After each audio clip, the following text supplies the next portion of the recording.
What's up, people? I'm your host, Jay Will. This is Inspire God's People, where we balance faith and business to guide you to your purpose.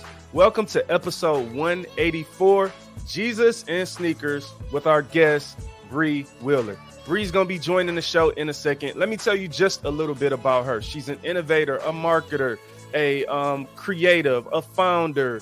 This girl is dope. She is the creator of Jesus and Sneakers, a brand that is really going all across the world, y'all. I've seen major artists in it. I've seen preachers and influencers in it. I got mine. Yes, I'm going to throw my Jesus and Sneakers on. Don't worry about it. But look, Bree is going to talk to us about her journey, going from a person that graduated college in 2017 with her degree and then quit her job in 2020. So I'm sure she's going to be able to bring us up to speed on what made her make that leap of faith. Bree is also the second oldest of 5. Y'all know that rings bells with me because I'm the oldest of 9. So I'm really curious to figure out how her placement in her family amongst her siblings really has inspired her on her journey. She does mention in her bio as well that is a part of her goal, is to be an example to her younger siblings. Bree loves to travel and spend time with her family.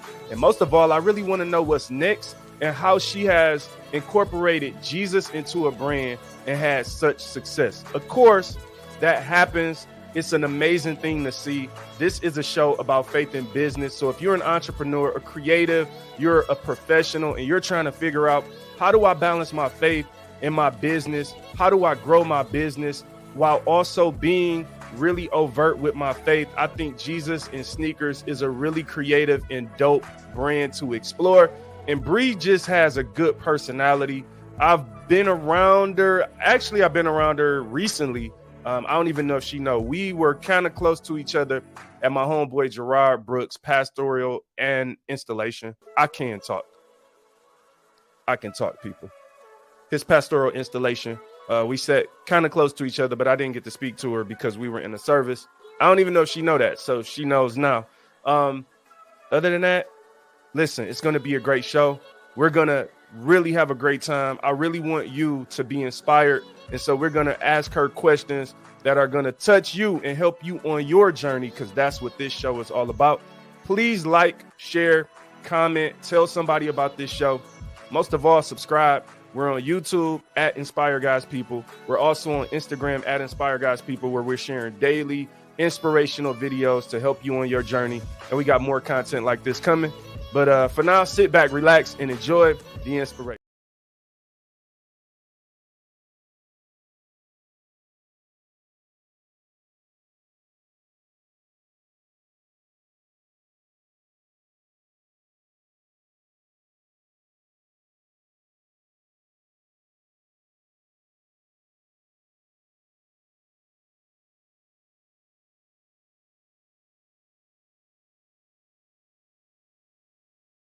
Yo, what's up, guys? People, man, we about to welcome our guest, Bree Wheeler. Let's do it. What's up, Bree? How you feeling? What's up? What is Yo, up? thank you for joining Inspire Guys People. I'm excited to kick it with you and learn about your brand. So we're gonna have a great time, man. How are you feeling today? Let's start there. How's your day going?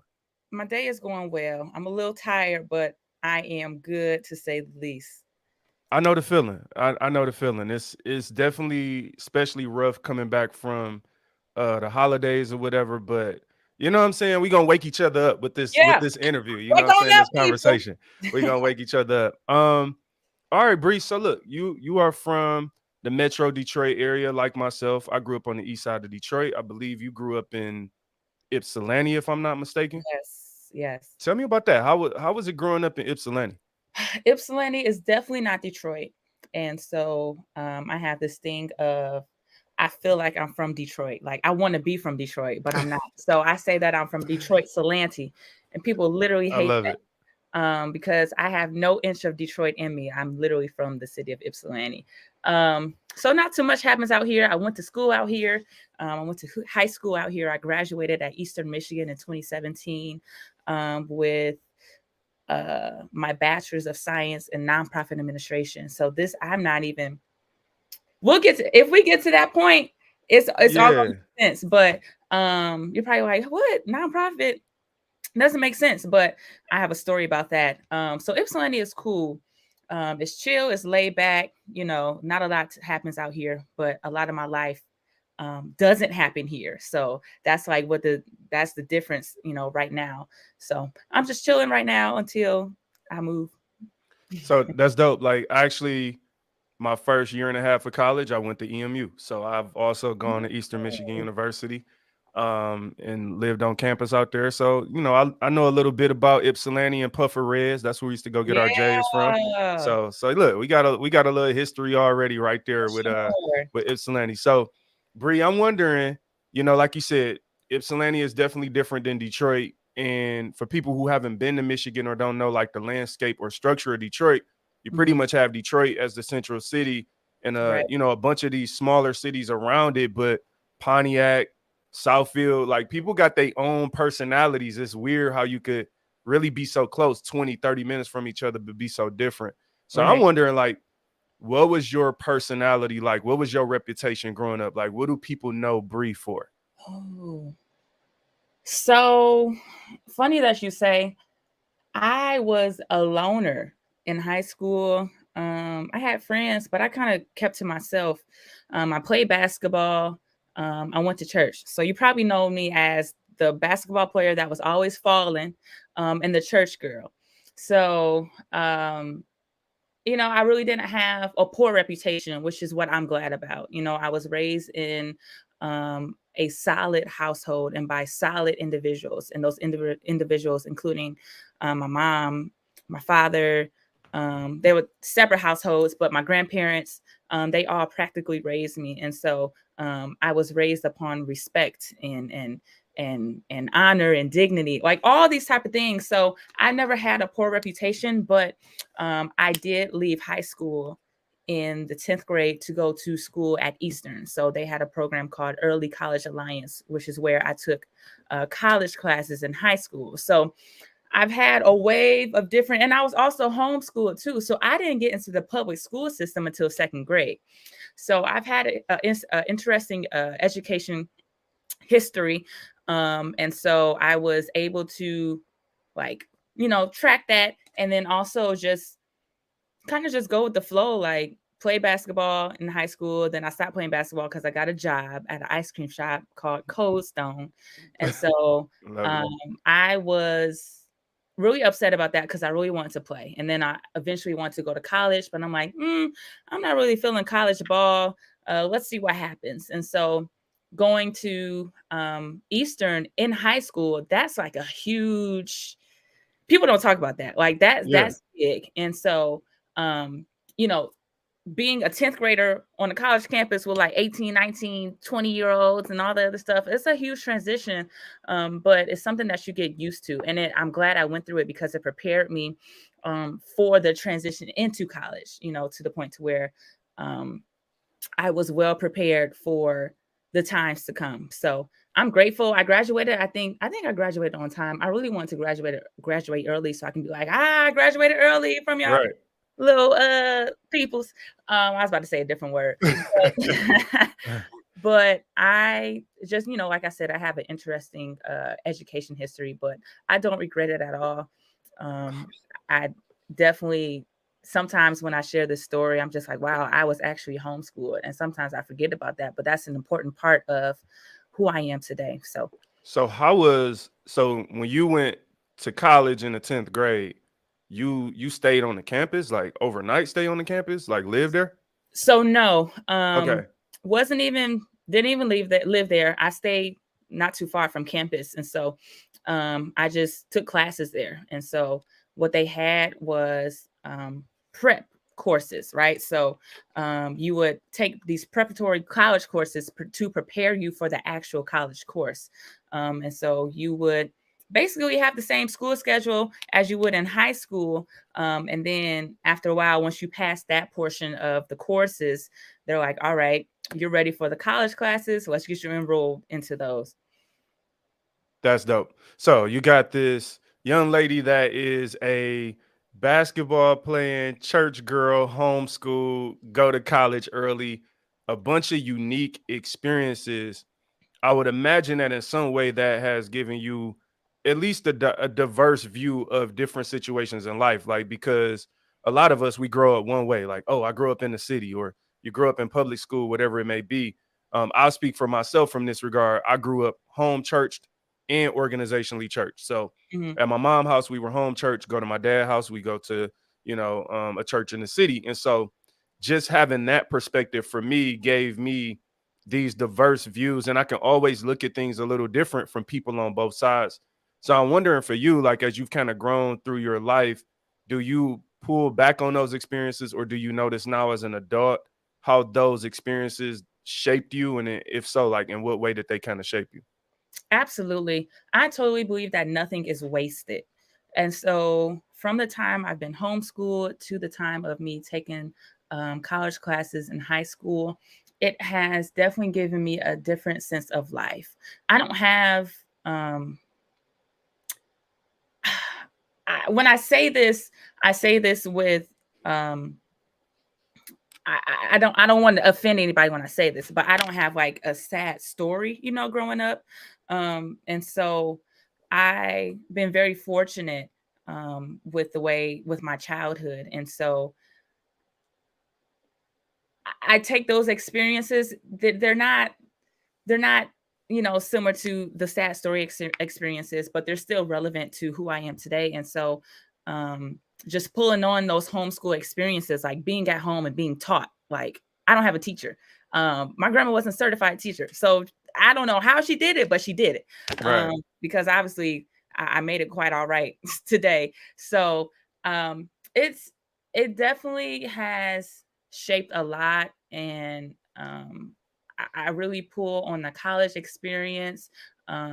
I feel like it wasn't as great as it should have been. I wasn't a partier. I just went to class and went home. Sometimes I slept overnight in the libraries. And that was different for me. And I'm like, what in the world? I wasn't expecting this. That's Um, dope.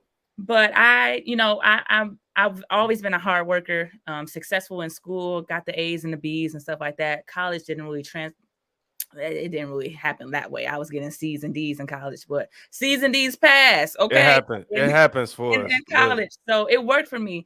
But yeah, I've experienced new things, and it developed. Like I've learned different stuff about myself. And so I'm like, oh, okay. So you really don't know about this, but we're gonna learn about it. Or you know a lot about this. Let's continue to feed what you know.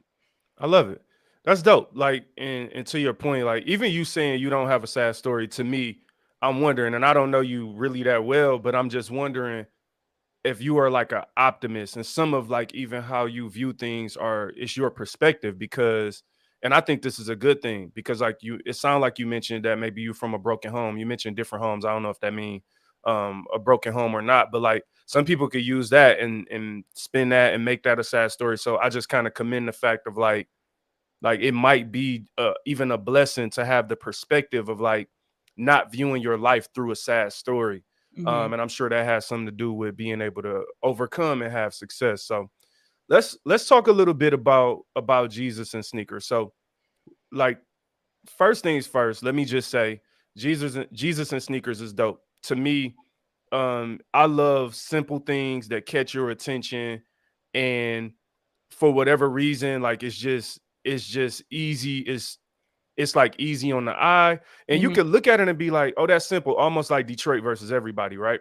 Hmm. Like, you could look at a brand like that, but it's genius to me when someone finds a very simple way to communicate a strong message.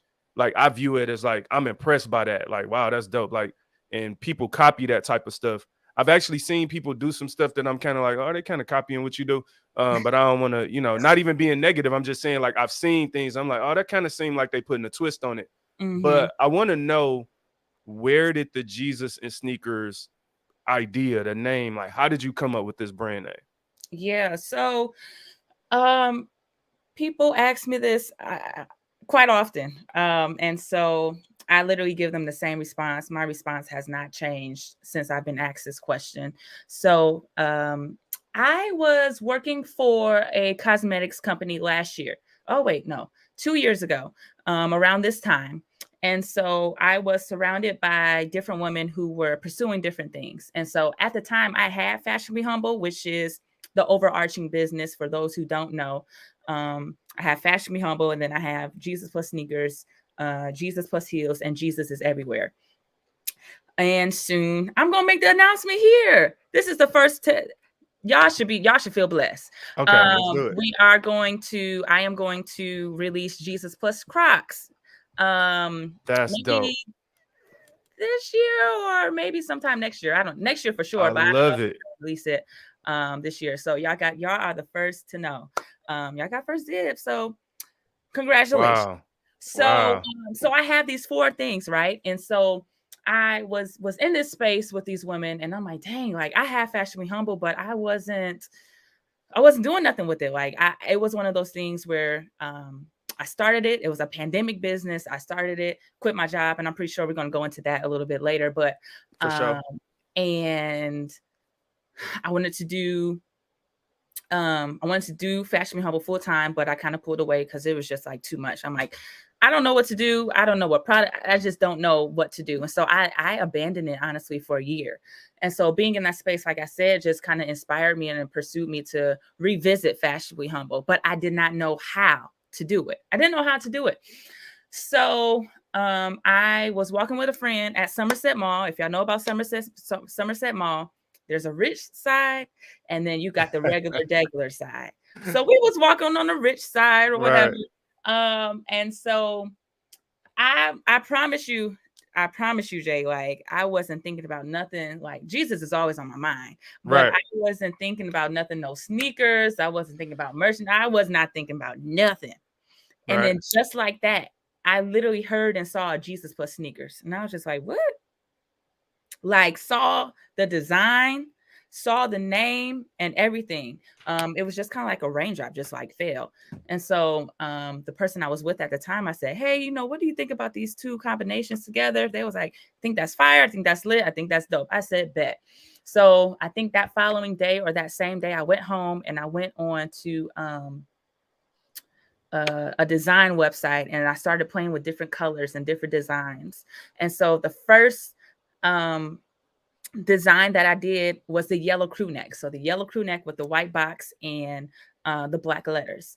And so the way, and I'm getting further into it, so I'm probably Oh, answering you more good. You questions. good. But I was off of social media for about a week. And so I made my reappearance, my grand appearance, back on social, on my stories with me in this yellow crew neck, right? Not knowing nothing. Okay. Right. Remember, like I didn't know nothing from the beginning. Okay. Still not knowing nothing. Right. Came on to Instagram, posted this picture and this yellow crew neck on my story. The DMs went crazy. Like, Love it. can I get this? Oh my gosh, I love this. I need this. Blah blah blah blah blah blah blah. And I at that moment I was just like, okay, this is it. And this is it. Like this is Yeah. it. But this is it. I'm not doing nothing else after this. So I'm like, okay, this is how I'm going to reintroduce Fashion Be Humble. This is how I'm going to rebrand with Jesus Plus Sneakers. And so I did just that. And so I released the yellow crew neck in August of last year. And ever since then, it's just been my mind has been blown away. Okay. Like I never I love fashion. Um, I love styling. I love all that. I think even at some point in my life, I wanted to design clothes. I never thought that I would be doing it in this way. And so I like to say that this wasn't a part of my vision or my goals that I had for my life. It was honestly one of those things that just fell in my lap and I just ran with it. And so ever since then, it's just been history. And then I tell a lot of people all the time, they ask me the question, Bree, like, how long have you been in business? And I'm like, it's only been a year and some change. Like, I started this last year in August, and from August 2021 to November 2022, it has been absolutely crazy. That's dope. So a couple of things about that. Like you said, anybody who know anything about Somerset. Now, first of all, like you said, the setup of the mall, it's like kind of the premier mall here, I guess. Yeah. And it's kind of bougie, so it's where the rich people go, and the people who ain't rich act like they rich. I love Yeah. that mall. That mall cracks me up. But it's like you gonna see some. It's so real though. Yeah, it's legit. But like you said, you got the rich side where if you want to go get your, I can't afford nothing over there, so I don't even walk on that side. I go to the Lululemon every now and then to look at stuff. Um, but even the regular side is a pretty dope mall. So my point with Yeah, that is, I think even with you having that raindrop effect, that at the end of the day, it doesn't surprise me because being in the right environment, like, it's important because you are in like an absolutely. inspirational environment as it relates to fashion, even if it's like indirect and not even like you're not even thinking about it, just being in that element and walking and kind of being around it. I'm that kind of person where my environment matters. That's why I Absolutely. can't be in negative environments too long because it start affecting me. So I love the whole idea how you came up with it. Also love the fact that it was just so organic and you almost kind of had this naivety of like, yo, I'm just posting me in this crew neck on social and seeing the response of it. Um Again, when I first saw it, I was just like, it's one of those things. I was just like, that's just actually dope. Like, Mhm. you don't even almost know how to explain it, but it's like, this is dope. So shout out to you for that. Like, and I'm wondering, like, now I've seen artists in it. I saw the Maverick City, I believe, had it on when they Mhm. came for their concert. I've seen all type of people, like really, literally all across the country. I've seen people posting. I actually have friends that don't know I know you or familiar. Like, I've ran into friends and they had it on. One homeboy, Kevin Young.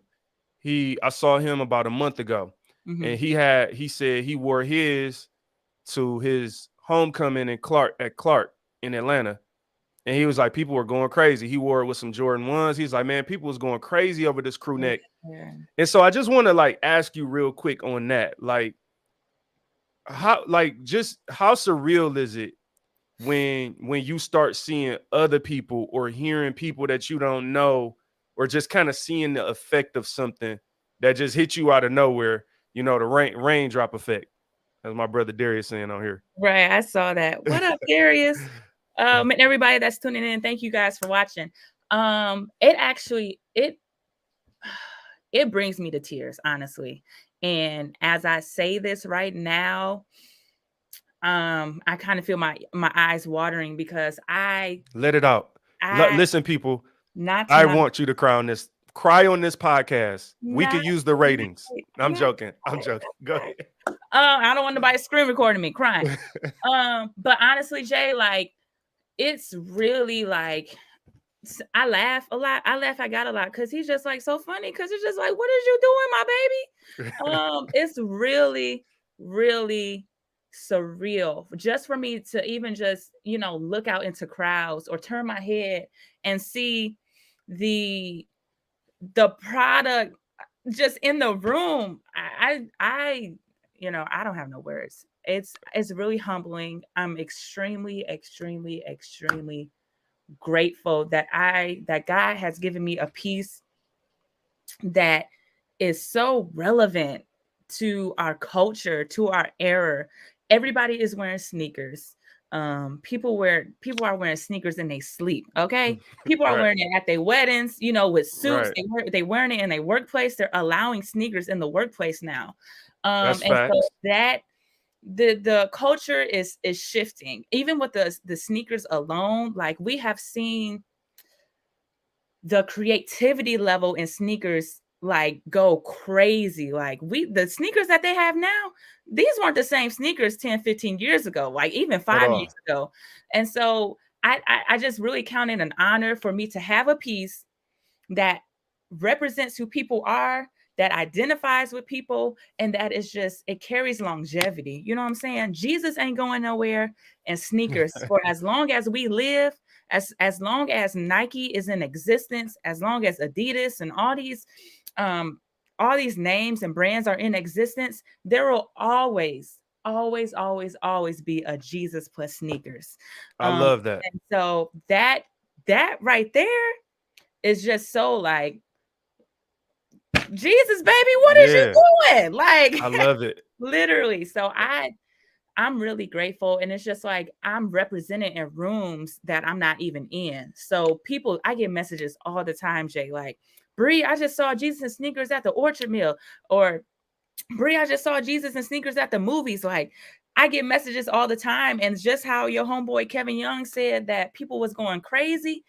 My cousin literally just texted me the other day. Her and her husband just went on vacation. She sent me the picture and everything. And she said, we wore our crew necks in the airport, and the people, and they wore it to their destination that they went to, which was out of the country. She texted me. She said, Bree, do you ship out of the country? I said, of course. What type of question is that? Right. And she was like, Bree, the people went crazy. Like, everybody was asking, how can we get this? Where can we find this? And so the beautiful thing about this, and I don't know if you guys are familiar with marketing. I know you are, Jay. Yeah, Um, I don't have to do a lot of marketing. You know what I'm saying? The piece markets for itself. So that's dope. especially with the yellow piece, like, it's a bright color, it's eccentric. You if somebody walk in with a yellow anything, you're gonna turn your head and look to see what it is. And so um it's a head turner, and I just Look, I'm very a surreal. Darius on here. He said he got a fire. He said he still have a pic to post in his crew neck in his fire, but he's saving and waiting on an endorsement. So you that's an artist for you right there. Jesus and Thank you, sneakers for sis. anybody out there. We both actually. I'm rocking the crew neck, and I do want to just say this is a quick commercial break. Fashionablyhumble.com. If you want to go grab you a Jesus and sneakers crew neck in multiple colors, like she said, the yellow one is cold. I went with the gray because I'm just more like I like simple stuff, like chill. I like gray and I like black a lot, but I'm gonna actually get some more colors. But please, like, check out fashionablyhumble.com. If you're listening on Spotify, Apple Podcasts, and you can't see us on the screen, first of all, shame on you. Just kidding. I appreciate the listens there as well. But just check out fashionablyhumble.com and look at the link in the description of the show. You'll be able to find the links to find Bree on Instagram, as well as find Yeah, fashionablyhumble.com. So anybody who's interested, I'm rocking the gray with the black print, and she is rocking. I You have tell a us what you have on. I have a Brianna hoodie on. This is a sample. This has not been released yet, but let me know if y'all like this. It's I think it's dope. it's giving Nike a little bit, simplistic, clean, um, basic in the center. Y'all let me know. I I'm a got fan. Like I'm telling you, it's dope. I like it. appreciate you, I think Jay. it's clean. You talked about it like so from a marketing perspective, and like my degree is in marketing. I work in sales and marketing in corporate America, so I like have a huge love for marketing, and that's one of the things I really like about. I like the way you present the brand. The aesthetic is nice and clean. The aesthetic, that you share on social media really matches the brand, and I think that's something that people kind of forget about as it relates to marketing. Can you this is kind of a sidebar from what we were talking about, but just maybe to help somebody out there, because a lot of people are trying to start brands and I feel like they end up going all over the place. How do you stay like consistent with like Jesus and sneakers, what it looks like, what you get when you come to my website? How do you keep that consistency in the branding? Is that something you struggle with, or does it come easy to you? And are there any tips or anything you could share with people? Because I feel like people sometimes jump all over the place and lose track of their brand. Sure. So I live by minimalism and simplicity. So the less, the better. And I'm all about details too. So from a marketing standpoint, I'm all about pulling on the heartstrings rather. I want to tell a story with whatever I post. So whether it be serious, whether it be funny, whether it be, um, I don't know. So actually, I'll give an example. One of the reels that I posted for a $20 sale that I had in October. I literally, and I share that sometimes stupid stuff works. Like, sometimes it works. Yeah. So I literally just held up a crew neck and I walked past the camera, like with the crew neck hiding my face. And I did that a couple times. I popped in and out with the crew neck and stuff like that. It was it was silly. It was honestly silly to say the least, but it worked. Right. And so it was simple, it was clean. I had on my crew neck, I held up a crew neck and I just said, "Hey, we're having a sale. You don't want to miss it." And that was it. And so I think in that, telling a story, right? A picture is worth 1,000 words, and videos are worth way more words than that. And so I think being able to deliver a message, you have to know what you're trying what you're trying to deliver. If you don't understand the message that you're trying to deliver, that is going to convey to your customers and the people that are looking at what you post.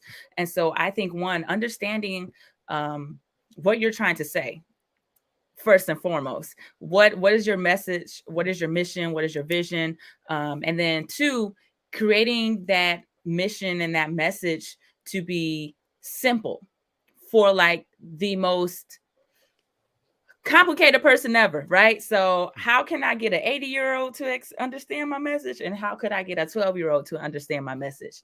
And then three, just being consistent, with your message. And so people grab on to not only what you post, but they grab a hold and track to the person that's posting it as well. So putting yourself out there, I don't really like putting myself out there. If I could, I would really cancel all social media and just chill and lay You and me back and both. just live a good life. But we live in a social media heavy world, and unfortunately that is not the case. And so sometimes you just have to be the forefront and the face of the brand. And so how do you want to deliver your message?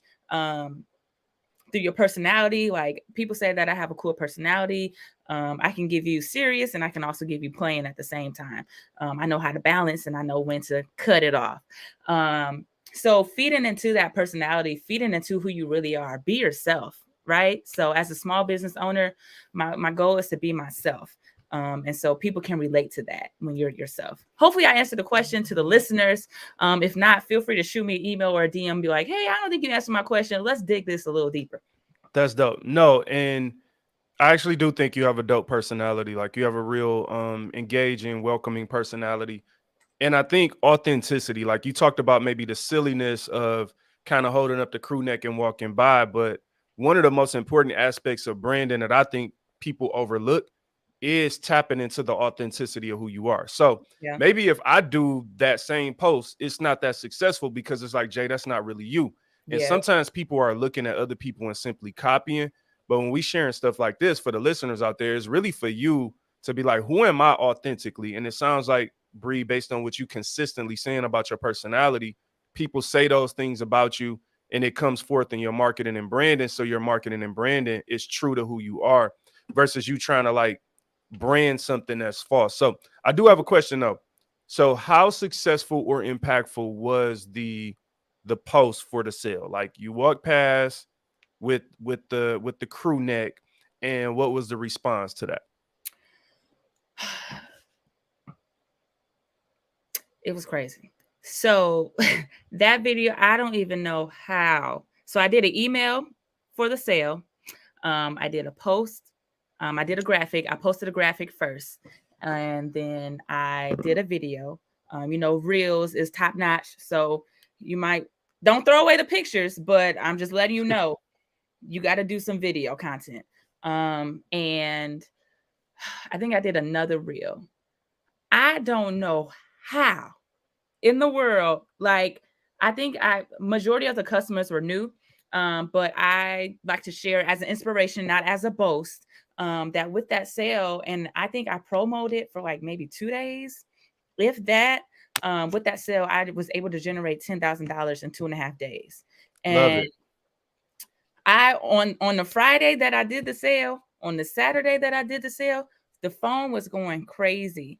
And I couldn't believe it. I'm like, where are all these people coming from? Like, I don't honestly, I don't even have that many views on the reel that I posted of me walking past with the crew necks.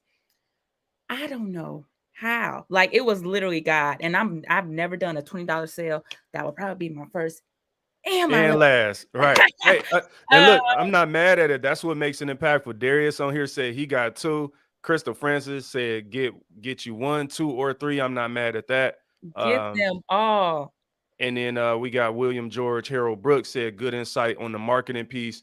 For sure. I actually bought my crew neck on that sale too. And I'm glad you shared that, right? Because what I want people really to take from that, and what I really like about you and what you're building, Bree, is that you can be authentic, you could be a believer, and you could do something dope that's Yes. creative Yes. and still have success. And I think so many people feel like they have to compromise who they are in order to have success, but God will Patriarchy continue to open too. doors. Absolutely. Just because and like you said earlier, we've seen a lot of imitators. God bless them. Right, right. But I like to say that I'm honestly the trailblazer, right? So, and yet again, I say this humbly, like I've been seeing a lot of plus something lately. You haven't really been seeing that a lot until you saw the Jesus plus sneakers. Trust me. So, I pay attention to that type of stuff, and I'm talking like all over the country. People been adding, and they've been kind of flipping it. And the one thing I'm definitely not gonna I don't want you to answer this, but I want to speak on this real quick if you don't mind. sure, Just because I've had a brand and I know how it is to be a creator, and this is more just to our listeners. You know, I believe, especially as Christians, we should be look, we serve the creator. The Bible says the first 5 words in the Bible, I always turn people to that. It says, in the beginning, God created. And so ultimately, we should not be stealing from each other. We shouldn't have to take ideas. Like, we should be able to support each other. Like, if I come up, if y'all see me in the next couple months come out with Inspire Guys People plus sandals, like, come on, bro. Like, you gotta chill. And so please I just chill. I just want to say, like, sometimes, even though like you keep moving forward and you trust God, I'm just being real. Sometimes it hurts when believers Absolutely. do that to you because of how hard you work. So that's it. I just want y'all to know that. So let's support Bree. Let's support Fashionably Humble, Jesus and Sneakers. But I don't want you to put Jesus plus nothing. Like, let's just leave it up to her. Like, you come up with something else so that we could see somebody winning and we could support what they doing and be Absolutely. authentic in it, man. That just again, I don't want you to have to speak on something because that might feel negative to someone, but it really is just intended to encourage us and inspire us to be original. And Mike, Um, can I add something you real can, you quick? can. Thank you for sharing that. And then also, there's too much creativity in this world, right? And I think social media, or not, I believe and know that social media has proven that. TikTok has shown that how much creativity is in this world. And so I don't want you to feel like just because, and I'm not saying from a Jesus and sneakers standpoint, this is just in general, um, that you have to. Sometimes people think that if I did it like this, it would have the same effect, and that's not the case. Right. Um, Everybody, God is very strategic, and so He has given me something, and so I'm going to, the way that He gives it to me is the way that I'm going to release it. Um, and he's not going to give that same idea to you, if that makes any sense. And 100. so I would like to encourage you just to realize that and know that creativity is all around us. It's everywhere. People are speaking it. People are drawing it. People are doing all types of stuff with different creativity. So don't let um, just don't let what you see um, make you feel as if you have to copy that and drive success from that, because that's not going to be the case. Your feelings are going to be hurt, Right. if I'm quite honest, because you're not going to have the same effect that the originator or the founder had on it. And here's the other part. The reason it's really gonna hurt is because we don't always see the work that people put in behind the Oh scenes. man. And I'm telling you, from having a brand for 4.5 years, I didn't have a Saturday. I got that. I wrote that line in one of my songs. Like, there was no Saturday. There Mm, was no, like, for 4.5 years, I sacrificed everything. Me and my wife was tagging hats and T-shirts and selling stuff all across the country and packaging things. And I know the work that goes into that. And a lot of times when we copy and stuff, it's really like a get rich quick scheme. It's just us trying to get to success faster, but we slow ourselves down because we're not committed to the work. And so ultimately, the reason you need to have an original idea is so that you can have something that you're passionate about. Because I'm telling you, as an entrepreneur, you are going to have low times. You're going to doubt. You're going Absolutely. to hit walls, and Yep. you need something to drive you. And I want to ask you. This leads into my next question, Bree. Because I saw a post that you made maybe about 2 months ago. I think you were out of town. I don't know if it was North Carolina. You were somewhere. It was a group of women, and you kind of were sharing a testimony about how, I don't know if you were just kind of going through a moment of feeling like giving up or whatever, and then the crew neck served as like this crazy witnessing tool where some people asked you about it. Mhm. Can you talk about that experience a little bit, and then just in general, how has God used this brand and simply wearing this crew neck as an opportunity to tell people about Jesus? Yeah, so I'll answer the second question first.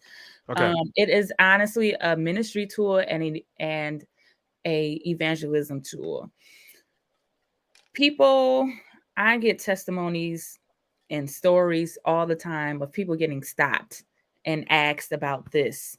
Strangers, right? People that don't know God, asking what is Jesus with sneakers? What does that equal? What does that mean? And so we have this generic response of what it means. But people also give like their testimony behind it. Like I shared before that you can't see Jesus without seeing sneakers and vice versa. And so when you see the product, you're going to see both names, right? And it has literally served as a way for me to speak without speaking, right? And so I walk into a room, I come in with this gray crew neck or this hoodie. The first thing that they see is that Jesus plus sneakers. And so you can kind of tell if you can read rooms or read people and emotions and stuff like that. I took classes, so that's how I know. You could feel like the response and the questions that they have of this. And so um it works. It honestly works. And so I think this is a strong way to convey Christ to the world um boldly, right? Like that box, like that right there, that's huge. That's a huge statement. And Jesus is just is such a conflicting word, right? And so for me to be able to put boldly Jesus on a piece of clothing for everybody to see, um is a big deal. It honestly is a big deal. And so I think it's a powerful tool to just reel people in. And then also a way to bring in the prodigal son, right? So those who have left the church, those who are just like, I don't want to do church anymore. This is a way, I feel like this is a way to kind of bring them back in. Like the church is changing. A lot of people are not dressing up as much for church anymore. And so I feel like this is a way for them to have a level of comfortability to know that, okay, cool. I can represent Christ and be dope at the same time and look dope at the same time doing it. I could put on my best J's, I can put on my best Air Force Ones, whatever the shoe may be, and still honor God in the way that is pleasing to Him. So that's my answer to that question. Secondly, I love this story because it was set up so perfectly. So for those who don't know, I went to North Carolina in I don't know, October, I think, to speak. I had a speaking engagement for this event called Mix and Merge in North Carolina. And so Jesus and sneakers was the purpose of me going to speak at that event. So after the event, I had on an orange crew neck, which you guys should get. It's really dope. Orange crew neck, and we were in the heart of downtown Greensboro, and so we decided to just kind of walk the streets, see what's happening and stuff like that. And we all had on our Jesus and sneakers merch. And so when we came back from like our tour of the area, walked past this group of women outside like a bakery shop. And so when I walked past them, I didn't think of anything. I didn't think anything of it. I just walked past them, went to go take some more pictures, post them for the gram, and then boom, go by my way. Right.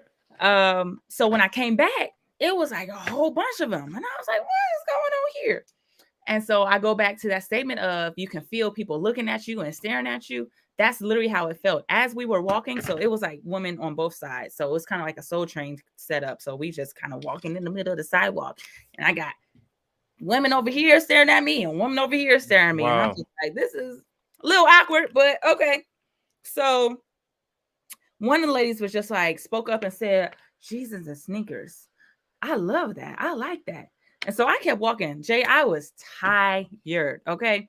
And I'm grateful for the people that were with me because they were just like, "Oh yeah, we got some merch in the trunk." I just kept walking. And one of the ladies was like, "When somebody asks you about your stuff, you stop and let them know." I said, "You know what? I usually do, but the way my brain is fried right now, I was just ready to go." So shout out to Mariska for helping me in that moment. And so we went to the car. We had merchandise in the suitcase. I felt like I was in the streets of New York. We pulled out that suitcase, we propped it on the car, and was literally selling merch from the suitcase. It was like an auction. Let me get this down. And I'm Man, just like, bro, what is happening? Like in that moment, like in my mind, I was like, what is happening? But in that moment, I'm like, okay, cool. We got to do this. We got to do this. We got to do that. Um, and it was crazy how God just set up that whole thing. They were actually there for a food tour, so they were getting ready to go. And so I'm like, dang it, well, if we would have walked a little faster or walked a little slower downtown, we probably would have missed them. And so I am grateful to God that He set it up. The timing was just so perfect and all that, because we could have just missed all those women. And so majority of them purchase merchandise, and so I had the opportunity to pray for them, for safe travels going back to where they were going. But after that moment, it was kind of like a snap out. Like I was just like, whoa, what just happened? yeah, um and I testify about it on my Instagram page, and just kind of share like what happened in that moment. And it was just like this encounter that I had is the reason why I cannot stop. that's And it. I get those all the time. I get those frequently. Like the times that I'm just like, Lord, if I could just sell Jesus and sneakers, I'll just be all right. Or if I could just stop, like, I don't want to do this anymore. Shut down the website. Don't purchase anymore. Thank you so much for your support, but we coming to an end. It's those moments that make me like, okay, this is purposeful. It's not about me. It's never about me. This is about the women that I've encountered here in North Carolina. God sent me here to North Carolina, not just for that event, for those, but for all of those women that I've encountered. And so that's also another audience, right? So I expose Jesus the sneakers not only to them, but to their audiences, because they're going to wear the merchandise and people are going to ask. See, that's how marketing works, right? Right. And so it was a moment for sure. And I feel like God always gives me these reminders of the why. Like, Brianna, shut up, shut the noise. Yes, you can feel. Yes, you can be emotional. Yes, you can have all these feelings about I want to quit all this other stuff. But let me remind you real quick of the reason why I gave you this raindrop effect vision, this idea that is affecting lives today. So, Man, that like when you the reason that's important too, and I would like you just to touch a little bit on you talked about those moments when you want to give up, when you're like, all right, thank y'all for shopping with me, close the website down, whatever. Can you just talk just briefly about like what actually drives you to those moments? And the reason I'm asking you this is because again, there are a lot of entrepreneurs, aspiring entrepreneurs, business professionals who listen to this podcast. And I know for a fact, just from the messages I get, a lot of my listeners message me and we have conversations and things like that. Like, and I know that people go through those moments where they want to give yeah. up. And on the outside looking in, we could talk about all the good stuff and we could see all the good behind it. But can you just share a little insight behind like what drives like because if I'm looking, I'm like, why would Bree, you got something dope? Why would no Bree ain't never thinking about giving up. So can you just share a little bit so that somebody out there can understand like this is normal. Like you're gonna go through those ups and downs about maybe a time or just generally speak to like what drives you to even think like that sometimes. What drives me is the pictures of people in the merch. I screenshot, people send me pictures. Um, And that honestly is my motivation. Like, I mean, even from like Maverick City, you know, it being on a tour, um, Coco from SWV, like I oftentimes look at the track record, right? So I look at from August 2021 to now, the platforms and the open doors, the podcast interviews, the sponsorships, the pop-up shops, the vendors. I reflect. And I really think it is key to reflect, because a lot of times we can feel like we're not doing anything or doing enough, and that is not the case. And so I do a lot of reflection. I'm like, dang, like, God, you actually really blew my mind in the month of November. And what I actually do now is I make a record of everything that God has done in each month, and also overall in the year. And so that gives me an opportunity to just be like, okay, yes, I want to quit quite often, but if I look at how God has opened so many doors that honestly probably wouldn't have happened if it wasn't for Jesus Plus Sneakers or any business at that rate,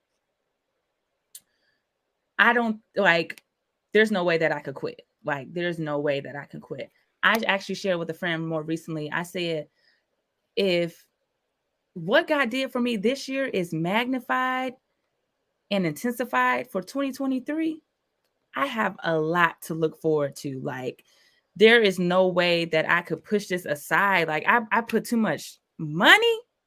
Let's Yeah. talk about money. Let's talk Okay. about it. Let's talk about that Let's investment. talk about the investments, the financials.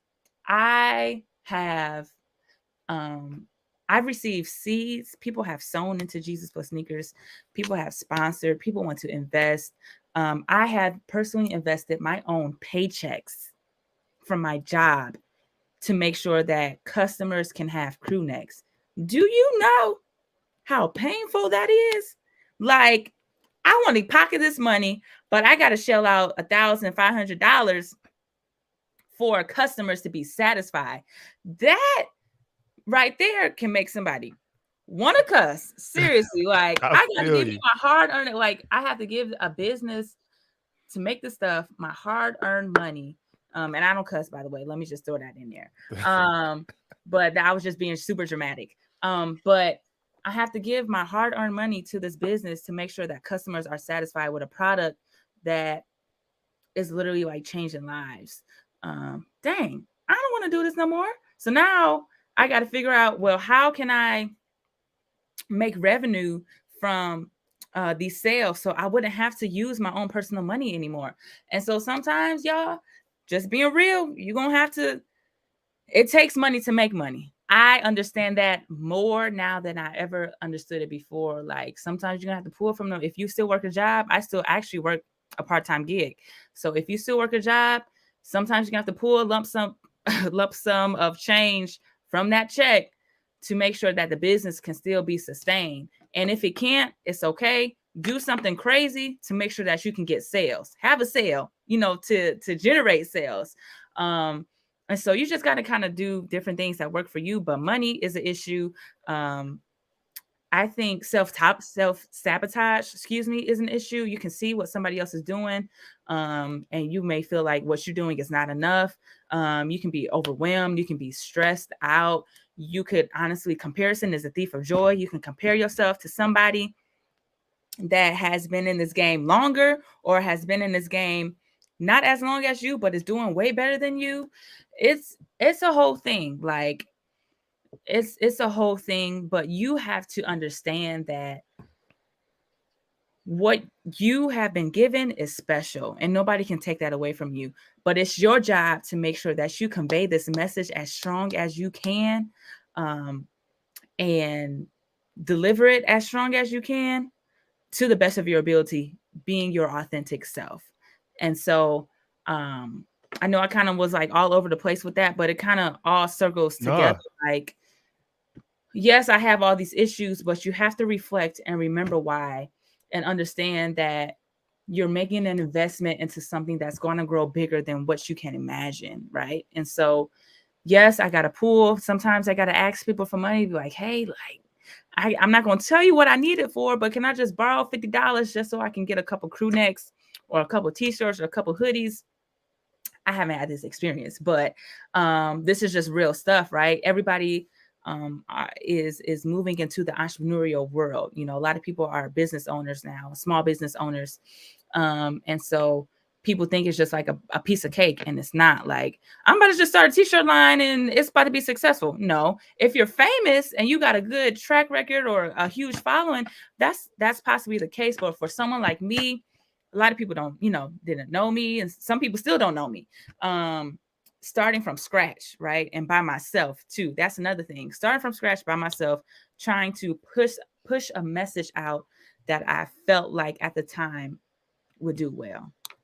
Yeah, and like, no, that's good stuff, and that's real. I appreciate you for the vulnerability and being transparent, because so many people do think it's just easy to do this stuff, but it take a lot of sacrifice. Like you saying, sacrificing money. You got to have faith in your goals and your dreams and your purpose. That's why purpose is important to me, because if it ain't no purpose behind it, then what am I investing in? And Right. so a lot of times for me, it's about understanding the purpose behind, like, all right, all right, what's the point of Inspire Guys, people? Like, all right, let me make sure there's some purpose behind this, because cameras cost, studio costs, equipment costs.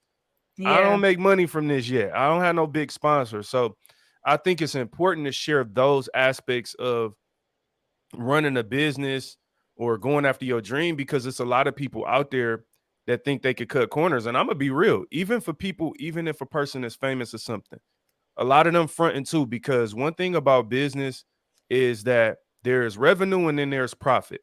And Yeah. I know you understand that just from how you talking. A lot of people don't understand the difference. They like, oh man, if they saw that you did 1 million in sales, they like, oh, Jesus and Sneakers did 1 million in revenue. It's like, yeah, that's revenue, bro. You Right. don't know what the overhead costs are. You don't know none of that. I might have profited $10,000 from 1 million in sales. All you got to do is watch Shark Tank to understand that. So, Right. um, I love the way you talk about business in that way. All right, I do want to ask you real quick, because you did mention it. You mentioned you got a part-time job. I know that you had kind of quit your job that you got after school, which was sounded more like a career. Yep. Can you just talk about that part of it, like getting your degree? Um, and what was your degree in? In nonprofit organization. Nonprofit administration with the minor in business.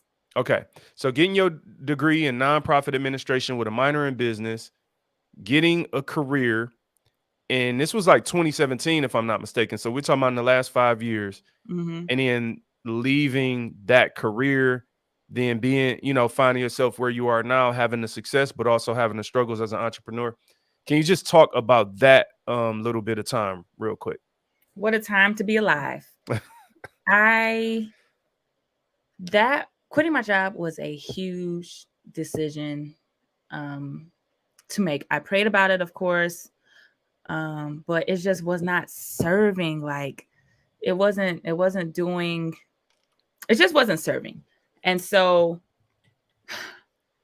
another reason why I quit. This is why you have to have a plan. You really have to have a plan. I quit because I wanted to do Fashion Me Humble full time. I'm like, I got these t-shirts. I say Fashion Me Humble. I got sneaker charms. I'm about to be good. Like, I ain't gotta work. You talking about a slap in the face? Yeah. I was door dashing. I was Amazon flexing. Um, what else? Whatever extra income I could find, I was cleaning shoes. I was taking pictures. Like, I was doing all types of stuff because I didn't have a plan. And so, yes, I quit on faith, but I also was just like, okay.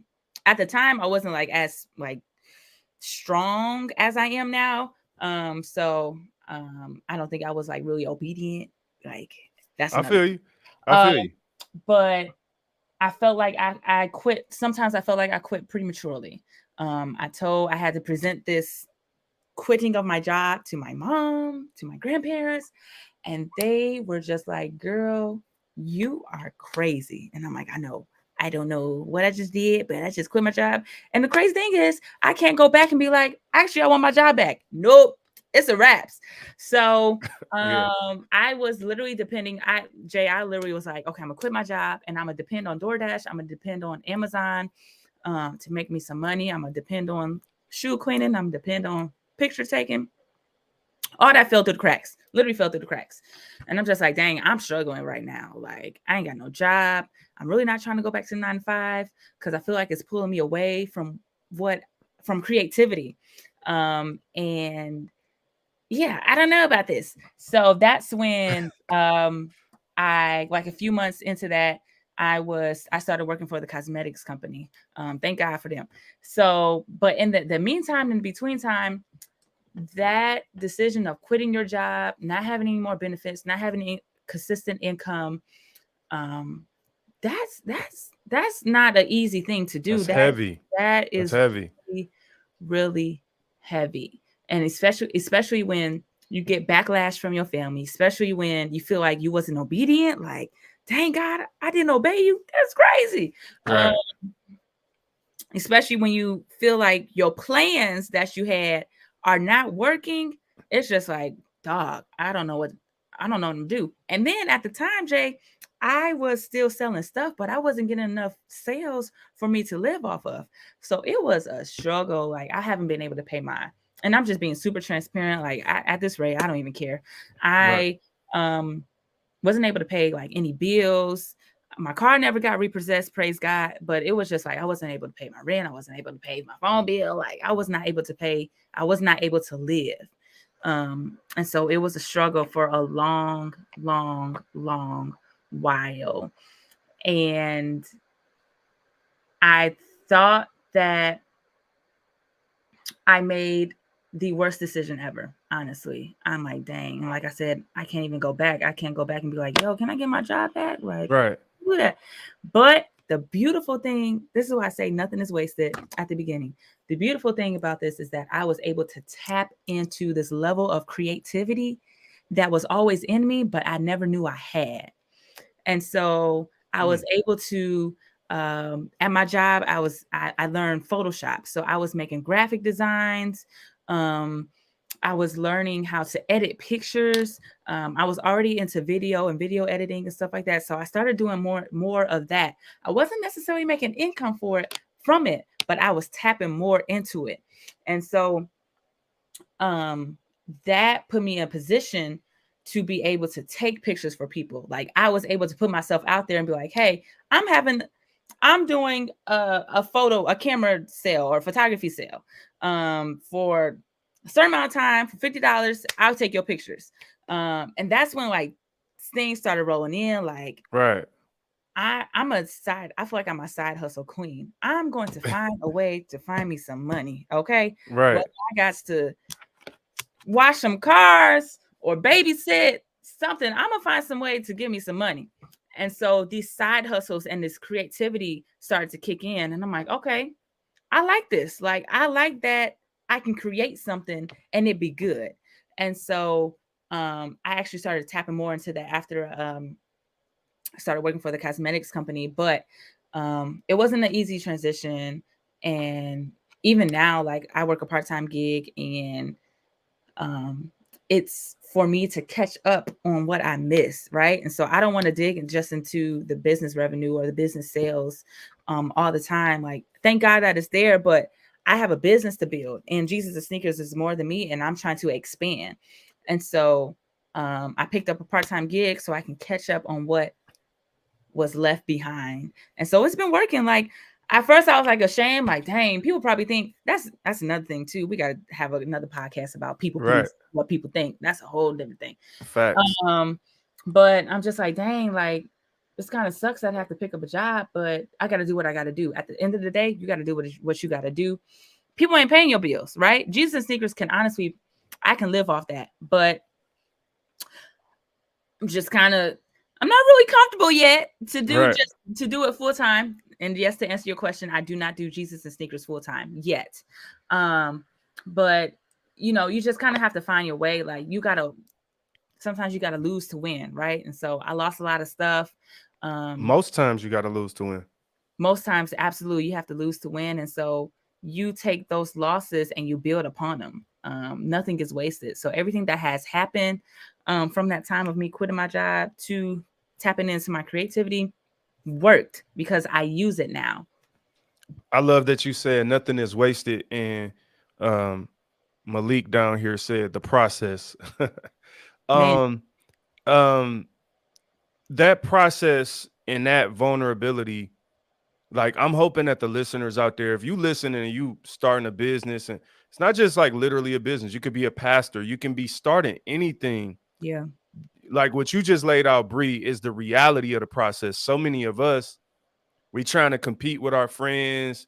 Oh, my homeboy got a podcast. I'm trying to listen, man. Like you said, the quicker you can stop comparing yourself to other people, the faster you'll get to where you got to go. And it still ain't absolutely. going to be as fast as you want it to be.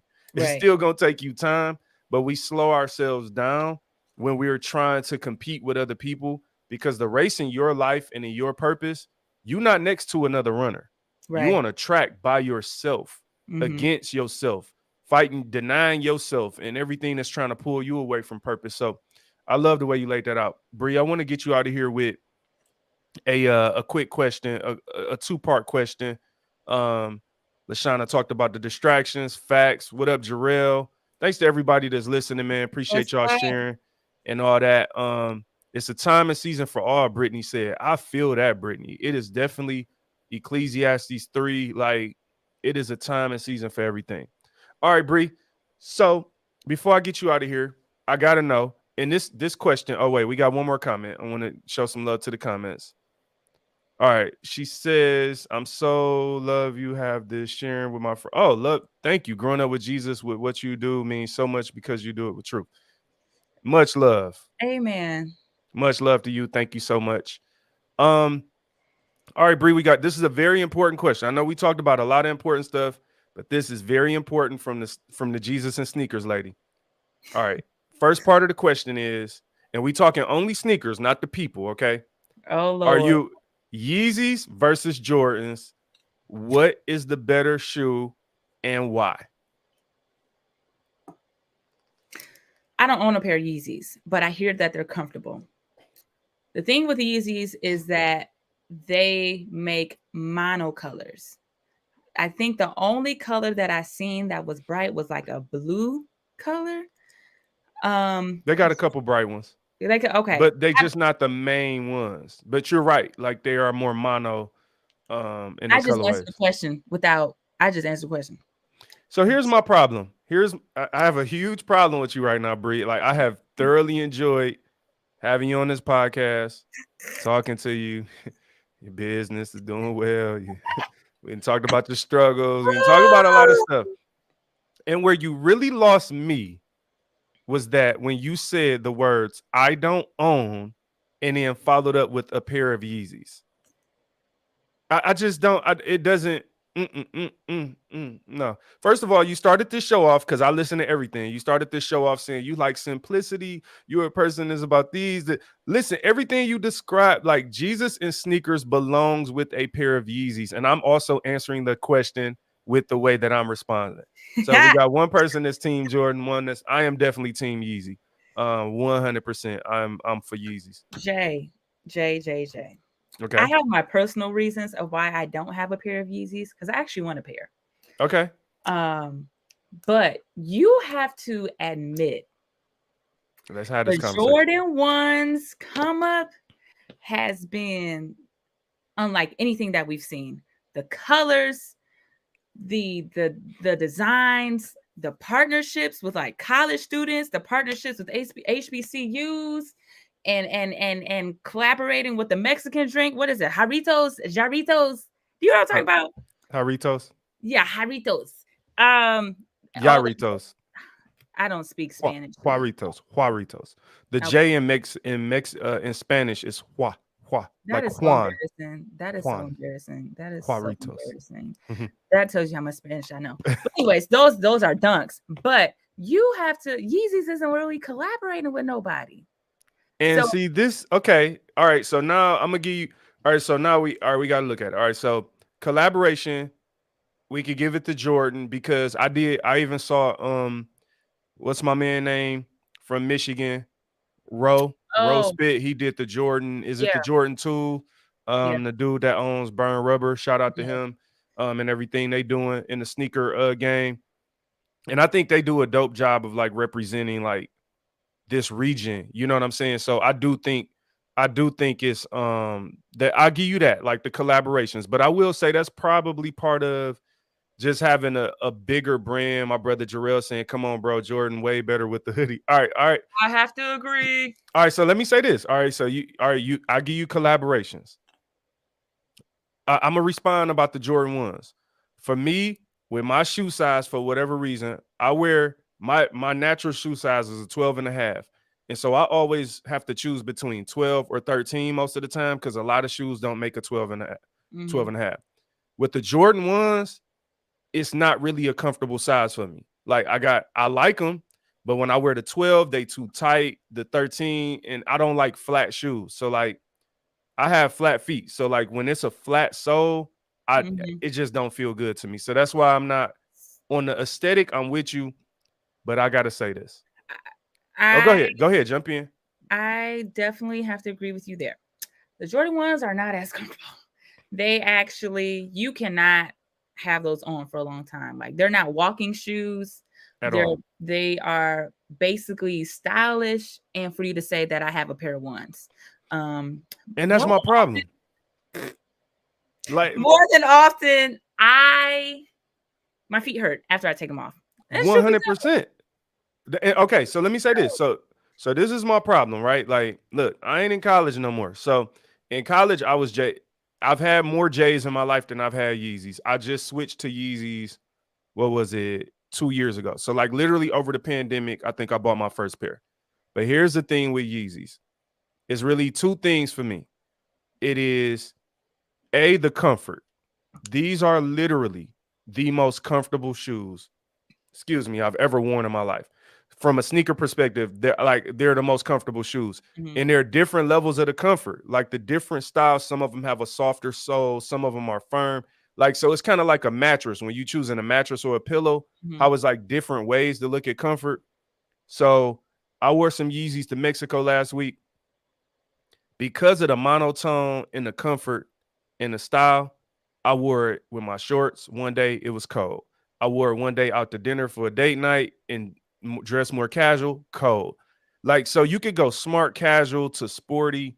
So to me, the Yeezys are just way more flexible of a piece of fashion to be able to dress up than J's. Now, I will say the Jordan ones, you can do that. You could do that with the ones, but you can't do that with a lot of J's to me. Like yeah, people absolutely. wearing with suits, but you can't really for real Yeah, do I it. think honestly, ones are probably the best pairs of shoes to wear with suits. Okay, Um, I agree with that. I need the people out there. So Alante said Yeezy. My brother Jarrell said the J. I need y'all, if you still watching right now, please comment and tell me, are you team Yeezy or team Jordan? Bree, do you have another before I let you go, do you have another, like you need to sell us stronger on the J's? Because I feel like I'm winning this argument and I want to give you a chance to give us another reason outside of comfortability. Like why Jordan over Yeezy, even though you've never owned. I promise you this. Hit me up when you buy a pair of Yeezys okay. and we will have this conversation again. And I promise you, when you put them things on your feet, it's gonna be different. Now I did hear about the slides. I know we're not talking about slides, but I hear them. I hear They about count. these slides. It's some that's like walking on clouds. I did hear about those, but Those I wish you would have told me that you was gonna ask me these questions. uh-huh. I would have brought in all of my ones to show you Ooh. the different colors that they produce. You got the high top ones and you got the mids. A lot of people don't like the mids, but the mids they've been coming with heat lately. Um, but all the ones that I have are not the same. They don't fit the same, you saying. No. They don't wear the same. Yeah, that's the other difference with them. They are kind of like they different. No. I'm talking from a design standpoint. Oh, I got you. I got you. From a Okay. create, because I love to create. I love different things. And so speaking from a creative standpoint, the latest ones that I have are the orange and brown ones. I don't Those know if are you cold. guys know I what I'm saw your talking post. Those are cold. about. I forgot the name of them, but those joints are fire. Jay, I got you. So with Yeezys, you can't really intertwine laces. Like you kind of have to go with the laces that the Yeezy shoes provide. With Jordan ones, you could do like the thick laces. You can do like a yarn lace, which is what I'm going to do with those orange and brown ones. I don't know if Yeezys come with two pairs of laces or just one, but some Jordan ones come with two pairs of laces. Sometimes they already come laced. Sometimes they come with like the Jordan sign, like some accessories. You know what I'm saying? I Yeah. got a question for the Yeezys owners. All Do right. y'all get accessories with your shoes? Actually, I just sold a pair of Yeezys today. They do come with some of them do come with an extra pair of shoestrings, or laces, whatever. How they not shoestrings, I guess they kind of weird laces. I will give you that, but what I will rebuttal that with is the Yeezys. A lot of times you don't even have to unlace. You could just slip them on and off. And so like they got a whole bunch of pair where they don't even actually tie. Like you could pull the lace to tie it up. You can and they just slip on and off. So like for me, it's like, nah, again, I feel like that, like depending on how you look at that, I give you that because with Jordan, you getting more, definitely more accessories. The Yeezys, I think, is more minimalistic, like you said you were. Um, they take a more minimal approach to the things that you get. But what I will say is this about Yeezys, which is similar to Jay's. The Yeezys, they do bold colors. Um, but a lot of times their bold colors get treated like Team Jordans. So like I just bought this week I bought some 450s that's like all brown. Mm-hmm. And I ain't even never seen this color in real life. I bought them off StockX and they were on the cheaper end of two something because don't nobody really buy them. So like I think the reason you don't see a lot of the Yeezy colors is not because they don't exist, but people literally they treat them like they overlooked the Yeezy fans seem to be more about whatever is the most popular colorway. That's what everybody Mm-hmm. goes after, and they kind of ignore all. I bought another pair of green 700s this week too. Like those cold. I'm like, and again, but people like they don't care about those. So Mm-hmm. I tend even when I buy J's, I tend to like colorways that other people are overlooking. Okay. That's kind of how I do. I Um, I'm like that too. I don't really like to have what other people have, but lately in the shoe market and industry, that kind of has been the case lately because Jordan ones have definitely been hitting. They've been hitting. okay. All right. Well, Alante on my side. Sotomayor, said they like Jordan's case. So you done just named everything. Ah, Never own Yeezys. I'm with Alante though. He said, and he wear his straight out the box with the factory tie up. That's to me, that's where it's really, really at. But no, much love to the Jordan ones. Bree, I want to be respectful of time and get you out here. This has been amazing. I appreciate you taking out the time to have this interview. I want to give you the last words to the people before we get out of here. Remind them of where they can find you, how to connect with you, and yeah, we'll let you get out of here. absolutely, Jay. It's been a pleasure. Thank you so much for having me. I hope you guys were able to pull something from this. Feel free to contact me on any platform. You can contact me on Instagram at Bree Wheeler. So that's BREWHEELER_ on Instagram. And you can also follow my business page on Instagram at Jesus and Sneakers. You can also visit my website at www.fashionablyhumble.com. So that's fashion, ABLY humble.com, where you can find your Jesus plus sneakers merch. You can find your Jesus plus heels merch. And soon, I made this announcement earlier, you can find your Jesus plus Crocs merch on there as well. Thank you guys so much for tuning in. Thank you, Jay, for giving me this platform. And thank you for inspiring God's people. And I have to leave with this. Let's go. You don't have Jesus and sneakers because you do not listen to Jay Will's podcast. There we go. You don't have a G. That's facts. Y'all know what it is. Thank you so much, Bree. I'm gonna let you get out of here. Guys, people, stick around. I got a couple more things to kick with y'all about. Bree, you have an amazing night. All right. Thank you. All right. So that was Bree Wheeler, of Jesus plus Sneakers. Let me say a couple things, man, before we jump out of here. First things first, Bree is dope. Really enjoyed that interview. Hopefully, if you jumped on late, please catch the replay or rewind it back, whatever. If you're on Apple Podcasts or Spotify, you should be catching the whole thing. But for those watching live, please go back and watch from the beginning. She shared a lot of information. A couple of things she talked about, I want to kick it about. She said nothing wasted.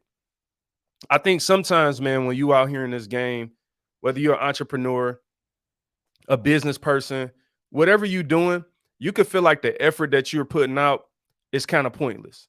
And that's where we lose faith sometimes when we start feeling like, what am I doing this for? Or I did something and I failed.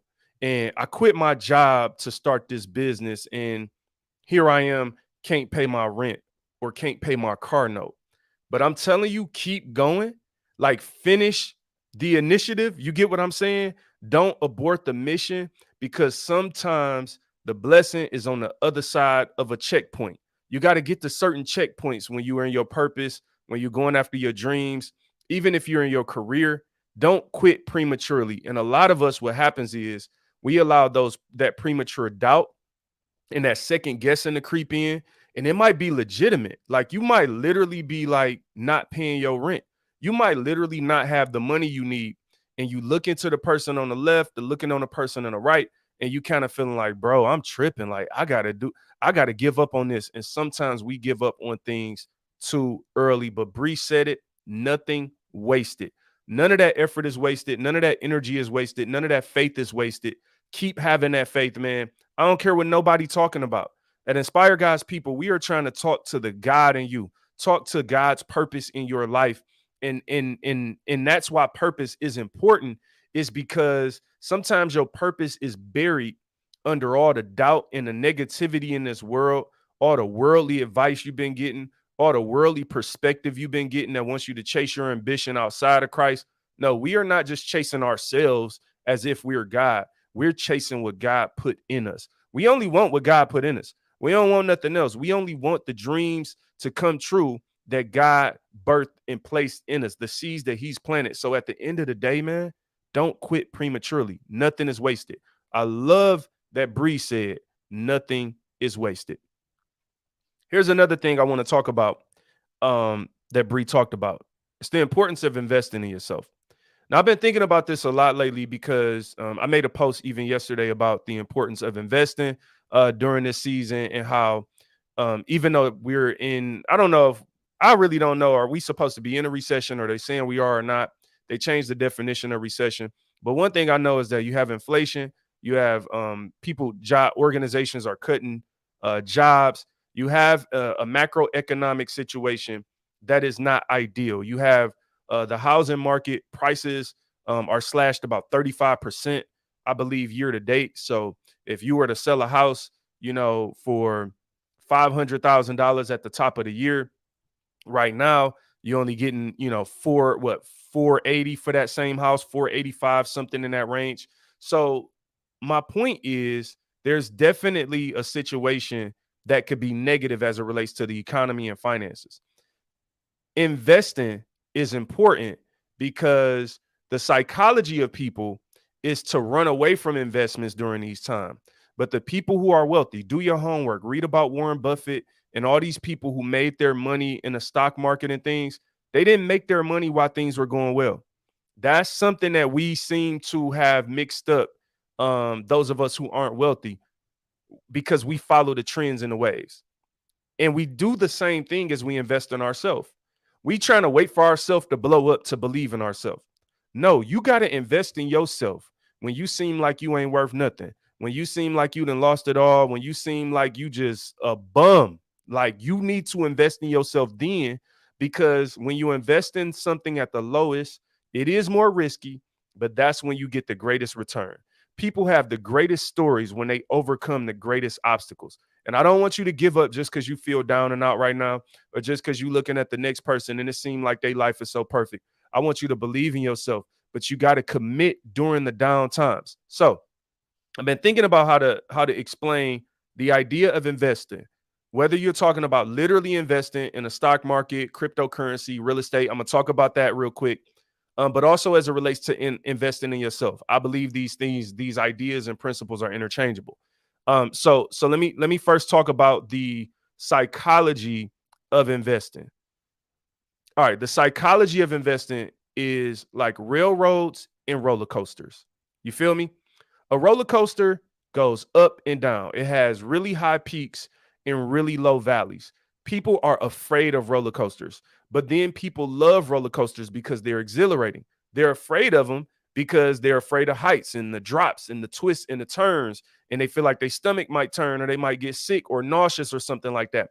But that's the same reason that other people get on it and enjoy it. And a roller coaster brings a lot more joy to people than riding on a railroad. So on a train, but a train is like this. It's steady. You know where it's going. It's going in a straight line. It ain't doing no U-turns. It ain't going up and it ain't going down. Railroads and roller coasters. All right. So now let me go a little deeper into this idea of railroads and roller coasters. If I'm thinking about investing money, a railroad is just doing whatever I'm doing, right? I got my money, I spend my money, I get my check, I spend my money, any money into any money into. All right, I'm sorry, I didn't mean to make a song, but you're doing the same thing you do. But here's the thing: you're not going too high, you're not going too low, but you kind of know where you're going, and it ain't really nowhere exciting. Let's just be real. But it is safe. Safe. It feels comfortable because you kind of know what to expect. All right, no problem with people who have a railroad mindset. If that's the kind of life you want to live, if you want to just kind of be safe, it's like, hey, you know, I'm I just want to be able to afford cable, buddy, and some popcorn to watch movies and I'm in Netflix and I'm good. All right. That's you. No problem. I'm not here to judge you. But for the roller coaster minded investors, here's what you have to understand about investing and what it is. Some of us don't really understand what investing is. We just see people making money. So what do that mean? We see people on the high, the roller coaster start out, it go real high, right? Before the first drop. So the people who want to invest at the peaks or want to invest because of the peaks, they are just looking at one aspect of the roller coaster. But you have to understand about roller coasters when you invest. Just pull up any stock market chart. It's going to look like a roller coaster. It's going to go up, it's going to go down, it's going to be in between, right? And so the idea behind this railroad and roller coaster mindset is to understand that when you enter the world of investing, whether it be investing in yourself, investing in the stock market, investing in cryptocurrency, investing in real estate, when you invest in something, you are getting on a roller coaster. Put your seatbelt on, strap up, put the arm bars down. Whether you close your eyes, don't move your feet, whatever you got to do, you're about to go on some ups and downs. So first, you need to realize that you invest in a business. Oh, it's great. You heard Bree. Oh, you made $10,000 on this week. That's the high. But what's the low? Oh, we about to drop, baby, on this dip. You can't afford your rent. You can't afford your car note. This is the twist that you didn't expect, the turn. But then it gets exciting because you have another peak. You in North Carolina and you witnessing the people, and then Maverick City, where's your crew neck on their major tour with Kirk Franklin. And so you have all these peaks and valleys. But here's the beautiful thing about investing. It's a roller coaster that goes up and down generally, but over time, it goes higher and higher. And so those people take the riskier route, but have a much greater reward. Roller coasters. Railroad mindset. Hey, I live where I live. I work where I work. I'm going to do this for 30 years. It is what it is. I'm happy. I'm not telling you this to encourage you to be one or the other. I'm first just laying out the idea and the mindset behind. You have to understand what it is. So now let's talk about something very specific.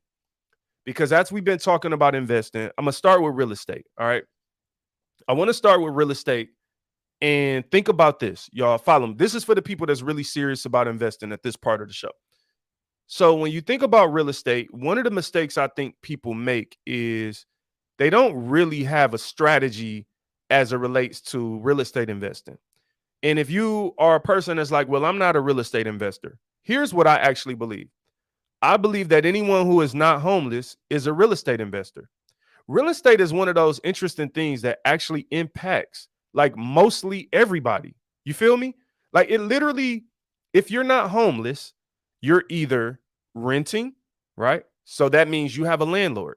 That means you're paying that landlord's mortgage. They have a mortgage on that property or they own that property.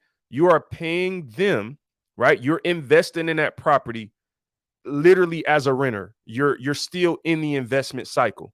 You may not be an investor, but you are investing. Your money is going towards something. Well, even if you like, oh, I don't have a house, I live with somebody. Well, you paying that person. Well, then if you own a house, one of the biggest mistakes I think people make is that they don't view their own home as a real estate investment. And what do I mean by this? You buy a house and you buying it as if you're going to live there for 100 years. And I know that this has just historically been what we've done. Big mama house. Watch any, especially in the black community, if you watch like any of these soul food, any of these type of movies, it'd be like people be arguing like, we don't want to sell the big house. We don't want to sell mama house. Like, wait a minute, guys. Wait a minute. I know that you used to play on that porch. I know that you used to do whatever, but hey, that's a house. Family is family is us. That's a building. Let's sell that building. What's my point of pointing out the importance of this? When every property that I've bought, I'll give you an example. I want to give a specific example. When I buy properties, I'm talking just a primary residence to live in. I remember I bought my first house, me and my wife. We built the house. I looked at the location. Here was the beautiful thing about the location. We were in a city that was like really like a junior suburb. It was like right outside of the city, right? Like one of the first suburbs. So it wasn't super premier. It wasn't a super premier suburb at all, right? But here was the thing. The house that I found where we were building, it was at the city border. It was literally a street that separates the city we were living in from the next suburb over, which was a step up. That suburb, people were paying, for the same size and type of house, literally across the street. Houses were costing $50,000 to $60,000 more. So when I bought that house, I said, okay, this isn't in a premier city, but it's at the border of a premier city, right? So location is very important as you're thinking about the house you buy. It's at the border of a premier city, which means people who can't afford to go to that city, but want the amenities of that city. They want the grocery store, the movie theater, the gym. They want all of the things that come with that premier city. They're going to want to live here. I bought one of the first houses that were built in the development that I lived in. And my goal from day one was I'm going to live here until it sells out.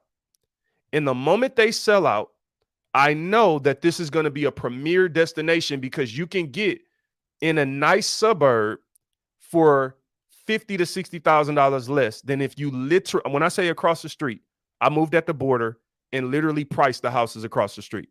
So this was the beginning of me looking at my primary residence as an investment property. And so I'm saying this to say, don't just buy your house based on do you like it or not.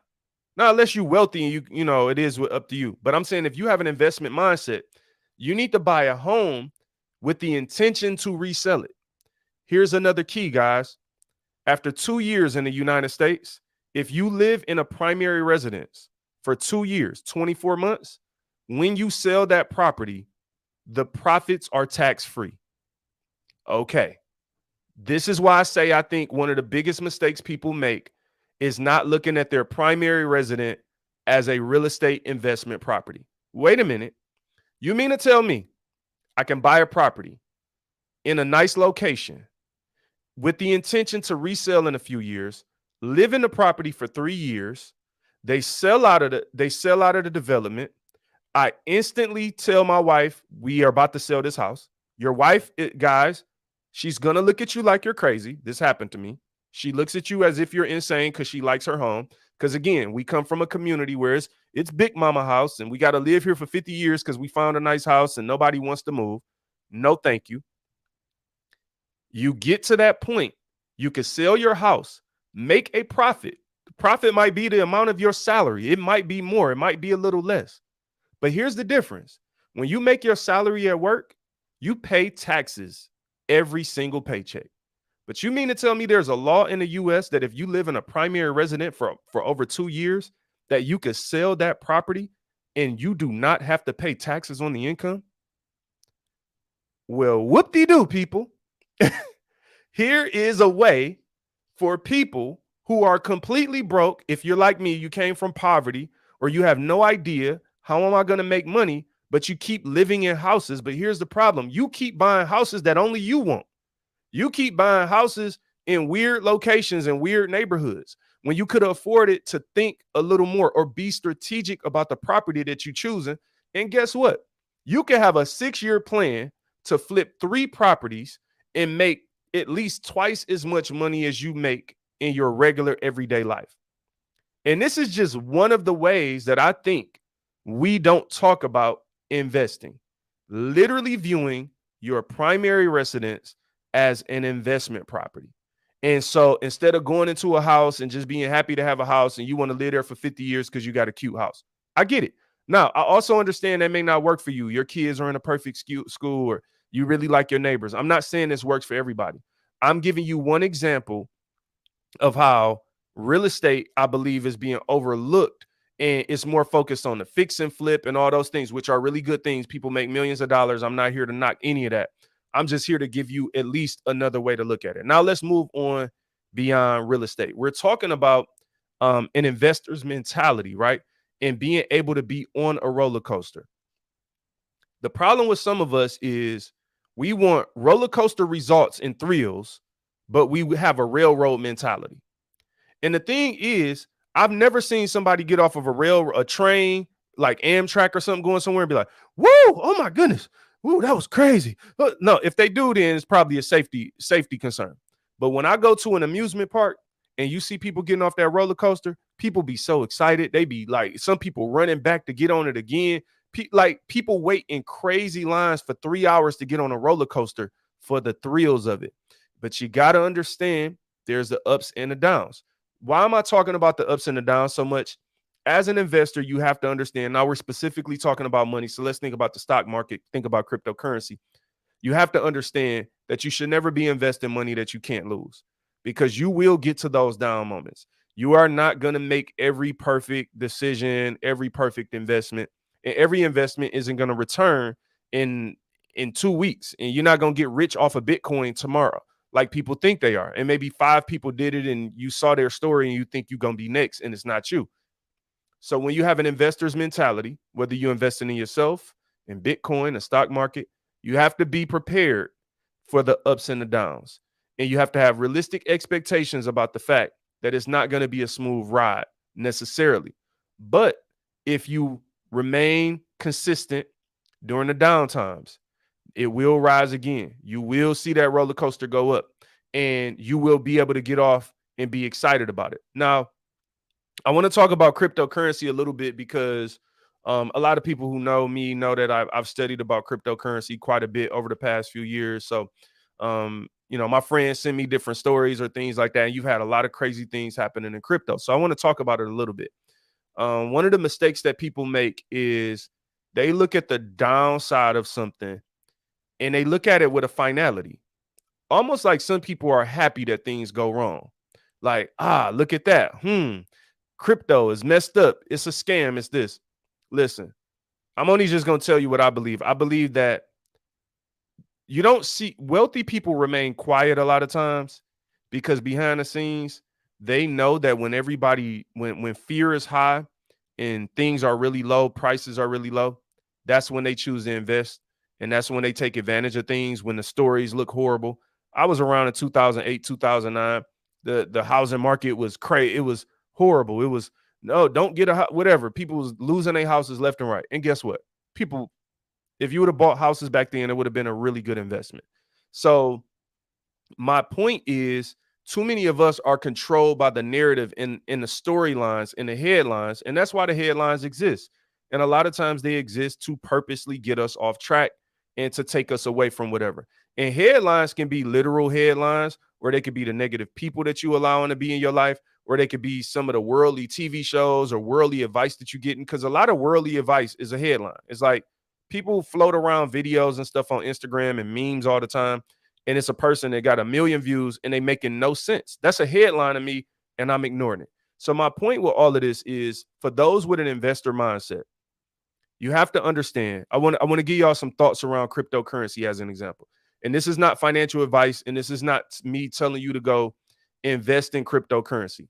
But I'm literally telling you what's going to happen, okay? What I believe is going to happen. I should say it that way, not what's going to happen.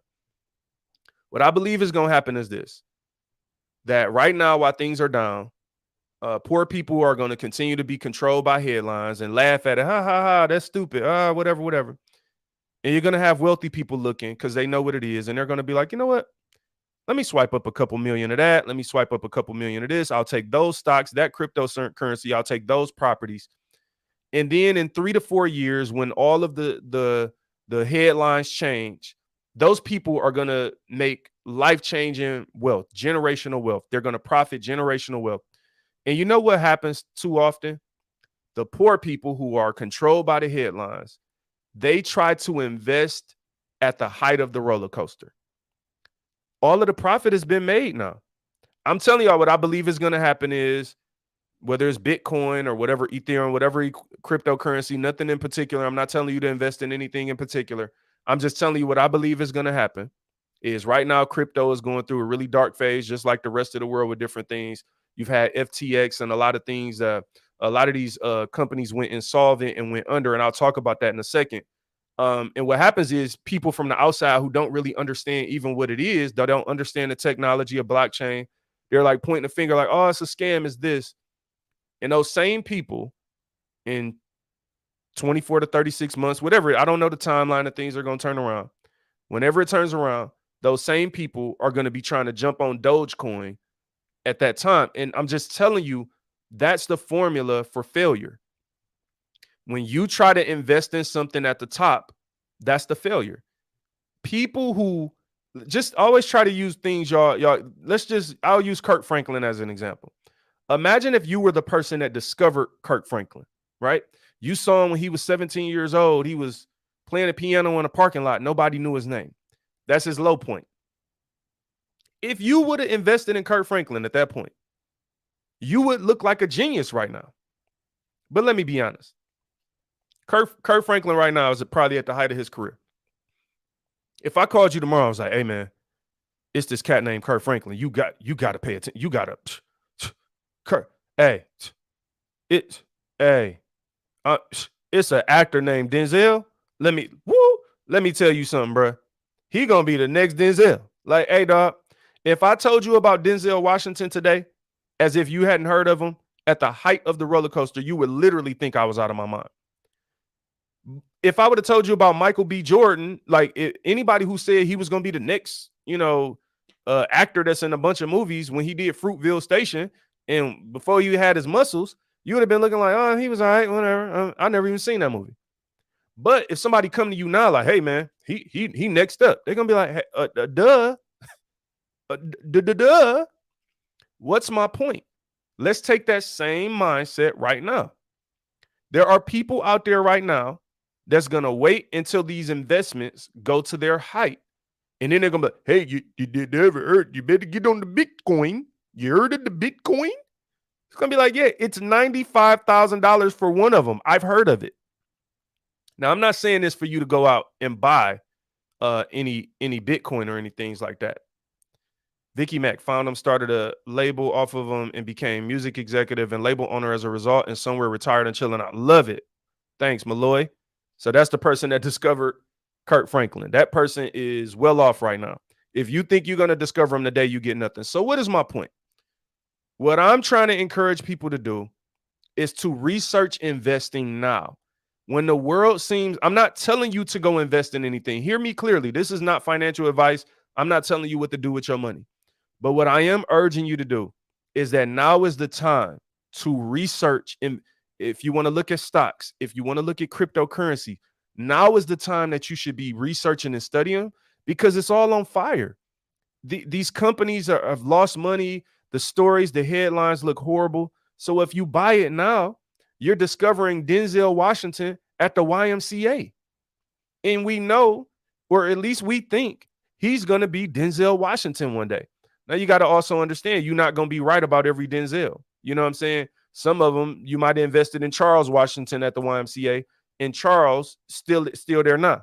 And so my point is not that there's nothing wrong with the YMCA, but I mean, if Charles was there at 7 years old and he's still there playing basketball in the league right now, it might be a problem if he's 57.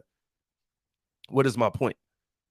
At the end of the day, I want to talk a little bit before I go about like FTX and some of the things you've seen with cryptocurrency and some of the losses, because I don't think people actually truly understand. I know some. I don't want to say people don't understand. You may understand, but when you look at a company like FTX or Celsius or Voyager, some of these cryptocurrencies that went out of business, what happened with crypto is this: crypto has operated outside of the SEC regulations. Now, some of that is because Gary Gensler, who runs the SEC, who was also a former blockchain professor, I believe at MIT, if I'm not mistaken, he knows blockchain. And this is where I think the people in power and the people who are wealthy play a lot of games. The SEC have kind of set back and allowed crypto to go in this world of not having regulation. And what that really means is that cryptos, it's kind of like the wild wild west as it relates to like, hey, you got to really trust the people you're investing in. So it would be like if I opened up a bank in my house and you gave me your money, and you would have to trust me, versus if you go to Chase Bank and they're FDIC insured or things like that, right? And they have that kind of regulation, and then more people want to invest because there's regulation behind it. What has happened with crypto is that crypto has kind of gone unregulated, right? And you have the SEC, they're kind of like overlooking stuff, and they've been to certain meetings, they've talked about certain things, but they haven't landed on anything. They haven't even given the crypto companies clear direction on like what they really are, and how they will be regulated. So what this means is that you have had some people like Sam Bankman-Fried, who own FTX and a bunch of other companies, who was like the youngest billionaire in the world last year. You had people creating these businesses on top of the technology of crypto and behind within the industry, and they had grown these businesses, legitimate, really legitimate businesses, to be very large, investing in NBA teams and arenas and things like that. And then what happens is what happens with people: they get greedy. Now, Sam Bankman, SBF, let's just call him in particular, he was I think he was like the largest donor for Democrats in the last election, if I'm not mistaken, in the Biden election. He has a lot of weird ties to like politics and his parents. It's a lot of weird things behind that, and he was like the largest Democratic donor, I believe, at this last election. And so again, when you start thinking politics and power, I don't want to get into this ain't no conspiracy. There's facts behind all this stuff, and I don't want to get deep into that because I don't want to lose you with the politics of it. My point is pause for concern. You get what I'm saying? But what happened is these people started taking the money because crypto isn't regulated.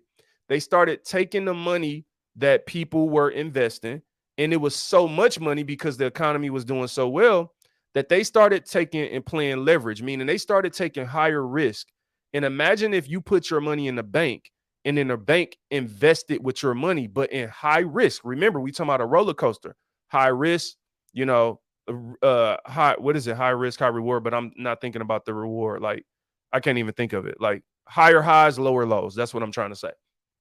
So at the end of the day, basically, FTX and these other companies, Celsius, they started taking the cryptocurrency investors' money and they started making bigger bets behind the scenes.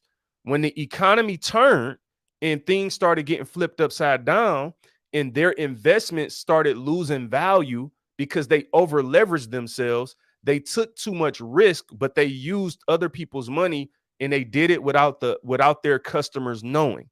Again, because this isn't a regulated industry yet, they were able to do some shady things. And so by doing that, they started losing money and their businesses started going under, which means if their business goes under and their business was your invested money, which had they just taken your invested money and left it as is, everything would have been okay. But because they took those bigger risks, they lost everything. So here's the thing about these cryptocurrency companies that have gone out of business. Yes, were some of these businesses scams, were some of these people seemingly evil people greedy people and scammers 1000%. But here's the thing, what they say, don't throw out the baby with the bathwater. What that has caused us to do, because we don't understand all the dynamics of how all these things come together. You have people who think, oh, cryptocurrency is a scam or Bitcoin is a scam and it's going away. Listen, I'm not saying that it may not be more companies that go under. And so you should really understand what you're investing in before you invest. Don't just invest because somebody like me is talking about it. Do your own research so you can understand where you're putting your money, so that if you lose your money, you can blame yourself. Because if you invested in and got $1 million, you're not gonna call me and give me 10%. So don't put it on me. I'm just a regular guy on the internet talking right now. What's my point with all of this? You have people now throwing out the baby with the bathwater and saying crypto's a scam. No, crypto is not a scam. There's actually a lot of good that has come out of these situations, although it's come with some bad. What are some of the good? A, it has put pressure on the other existing crypto companies and organizations to start having transparency. So, as an example, you have now some of the companies starting to share a proof of their reserves, meaning they're giving the public visibility to exactly where their money is and how they've invested or how they've kept or stored their reserve finances, to know that they have enough money to run the business that you're investing in. So what that means is you want to see that they have enough like you want to see like, hey, you have dollars or something that is equivalent, like a stable coin equivalent to a dollar, something that is not going up and down. So if you're keeping all of your money in your reserves in really high risk assets, then I don't want to give you my money, because again, we see the market goes up and down. So it's created transparency. The other thing that it has done, well, a lot of the things that's going on in the cryptocurrency market, it has also brought awareness to people on how to actually store their own keys in their and use their own wallets. So one of the most important aspects of cryptocurrency is that you have to understand the wallet feature. Now, this is really, think of something like Apple Wallet, but because you're dealing with like a new encrypted technology, and it has not been all the way modernized or commercialized for the layman's person to understand, people get really intimidated with crypto wallets and transferring the crypto. When you do it, the more you do it, it's not as confusing as when you start. And I believe what will happen is that as the space continues to develop over time, you'll start seeing more reasonably and commercialized product and services that are presented to the public. But I also believe that there's value in coming in at the ground level and understanding the moving parts, because you're able to invest at an earlier stage in the situation. And again, if you have the capacity to do so, you may learn a lot along the way, good or bad, and make some mistakes too. My point is this: it has given us the understanding that you should not keep your money on an exchange. So here's what I want to talk about as it relates to keeping your money on an exchange. So think if you buy your crypto on Binance.com, right? Binance.us actually is the US version.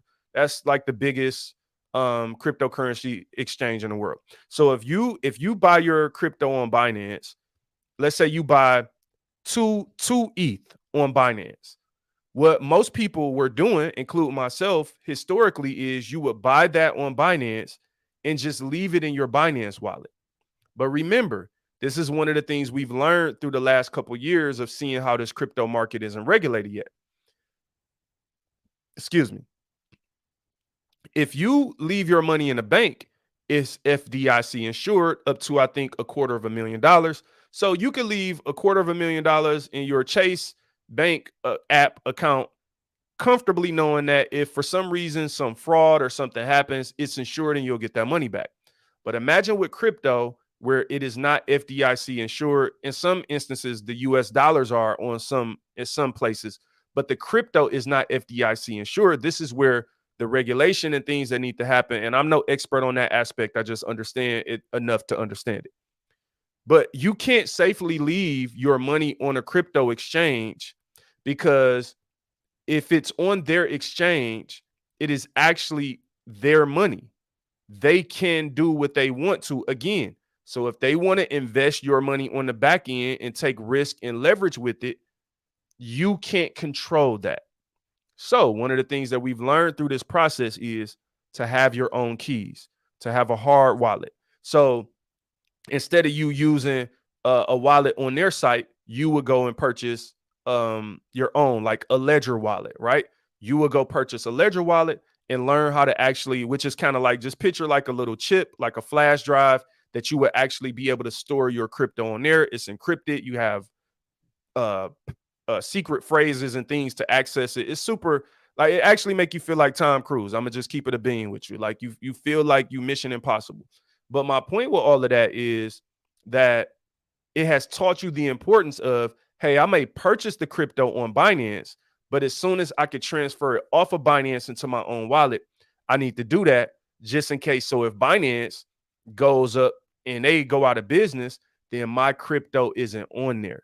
So those are a couple of the things that we've learned through the process, right? Now, here's the other aspect that I really want people to think about. You got to think about the internet. I always go back. I like to go back. I went back a week or so ago.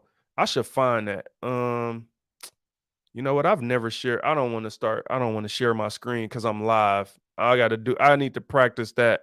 I haven't done that. I don't want to do it. I was gonna share my screen and go to YouTube, but I've never done it live, so I don't want to do something weird. Um, but I go back. Just go back and look up internet 1999.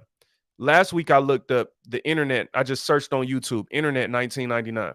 I started watching videos from 1999 about how people were talking about the internet. You know, the internet, this thing that we're on right now, and that we're seamlessly talking on, and like I'm live from a studio with a camera and a microphone and this whole setup. You realizing like 10 years ago that you would think I was out of my mind. Like you doing what? No, you wouldn't have been able to understand this setup 10 years ago. What's my point? In 1999, if you listen to people talk about the internet, you will understand what I believe cryptocurrency is today. People didn't know what the internet was. They was like, I don't know about it. Is this thing, what's this email thing? Are you telling me I'm going to be talking to people through a screen? That's how they were talking. Now, the same thing that they didn't understand when it was down here, so they didn't invest in it. The people who invested in internet companies, guess what they did? Some of them lost a lot of money because of the dot-com bubble, and the businesses went out just like these cryptocurrency businesses are doing. Because when you are at the beginning of something, you're going to have evil, greedy people, scam artists that do stuff. But how many people think just because it was some scammers that used the internet and the dot-com era to make money and scam people, how many people actually think the internet is a scam? I'll wait as long as you want me to.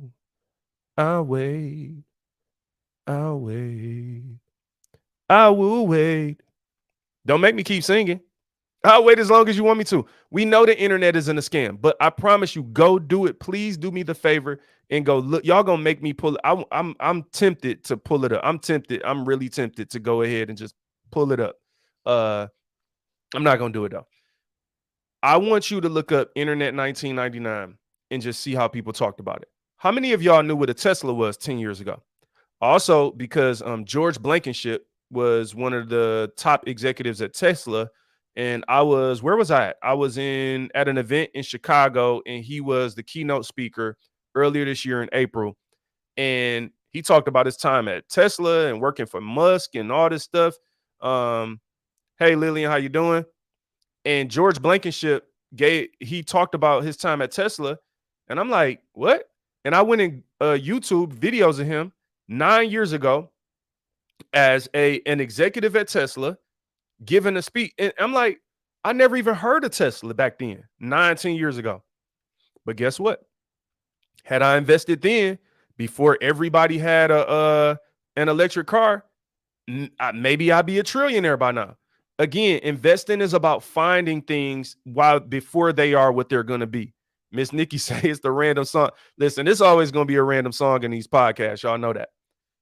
So I want you to think about this idea that I'm talking about with the internet. The internet did not make sense when it first came out. It did not make sense to a lot of people.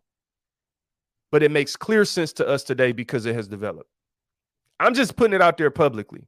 I'm not saying I'm pro crypto or anti crypto, nothing. I'm just telling you what I believe is fact. I literally believe that crypto is the internet of our modern day. And I've studied the technology of blockchain. I've also followed all of the partnerships that happen daily. I mean, Disney, Nike, and all these big companies are invested in some type of way already. It's just not as public because they haven't fully developed the products.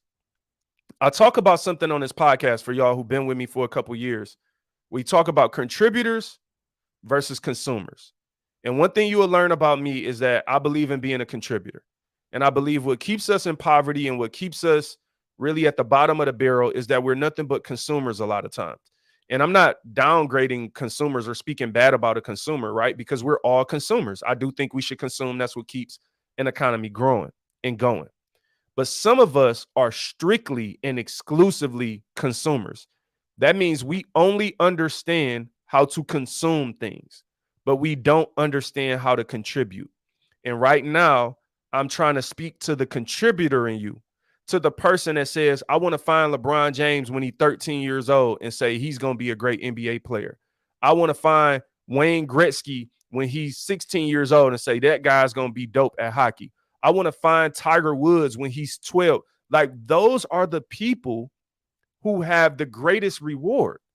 But let's talk about one other thing before I go. Who are the people who have the greatest regret? Imagine this. All right, I'll give you one, fellas. Imagine you are a gentleman in the ninth grade in whatever year. I don't know how old this lady is, but you're a guy in the ninth grade, and there's a girl in class that really thinks you're cute, but she's kind of nerdy. And I don't know that this is the case. We're just making up a story using a real person's name. She's kind of nerdy, not really well known, hasn't really fully grown into herself, but she's in love with you. Her name is Holly. You kind of like, Holly, I don't like her. I don't like Holly. Like, Holly ain't cute, she ain't popular, she ain't involved in nothing in school. Like, no, I'm good. I'm the star basketball player. It is what it is. Holly Berry. You turn down Holly at her lowest point. Then you 4 years later, when you don't make it to the NBA, and you are just like Charles or earlier, and you at Charles Washington, and you're in the YMCA basketball league, at what point do you think you will rip your heart out of your chest when you start seeing Holly Berry, who was in love with you in the ninth grade and wanted nothing more than to be with you, but you didn't think she was good enough? When you start seeing her in every movie all across the world for the next 20 years, you would have the greatest regret. Those people who were closest to something, who overlooked it because they couldn't see what it was, because they had such a short-sighted mentality, they could not go past the moment. Those are the people who have the greatest regret. So today I talked to you about the mindset of an investor because I want you to think beyond the moment, and I don't want you to have great regret. So I'm not telling you what to invest in. I'm not telling you to invest in cryptocurrency. I'm not telling you to go buy a house. I am not telling you to go and buy stock.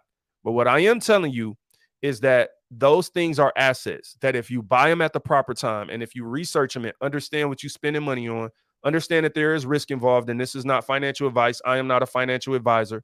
But the people who make money, they invest in roller coasters. The people who just, those are railroad people. The railroad people, it's not fun. It's not even exciting. You feel what I'm saying? When you don't make it, you feel. Listen, Nikki, if you didn't make it, bruh. Charles, you are in the YMCA. You did not make it to the NBA. I hope y'all enjoyed today's show, man. If you're catching it at the end, please do go back to the beginning and check it out. Look, share this show. If you like it, please subscribe. We are now on YouTube at Inspire Guys People. Also on Instagram at Inspire Guys People. And look, I got a lot of things to continue to share. We got more interviews coming up with some amazing people. I'll be back as early as next week with a really dope interview. But look, keep telling people about this. I'm trying to provide content that can actually help you in your life and on your journey. So please tell me if you would like to hear more of something or less of something. I welcome your feedback, and I appreciate you and love you. God bless you. God bless you. I don't know why I did that, but I did. Have a great day. Oh, no, you know what? Hold on. Before I tell y'all to have a great day, I like the idea of ending the same way we begin the show. Stop saying what you gonna do till you do what you said. When you opened that Bible, you knew what you read. You felt it deep in your soul. The promise did not expire. Be inspired. I can see beyond the tears you cry and the pain you feel. I saw every hill you had to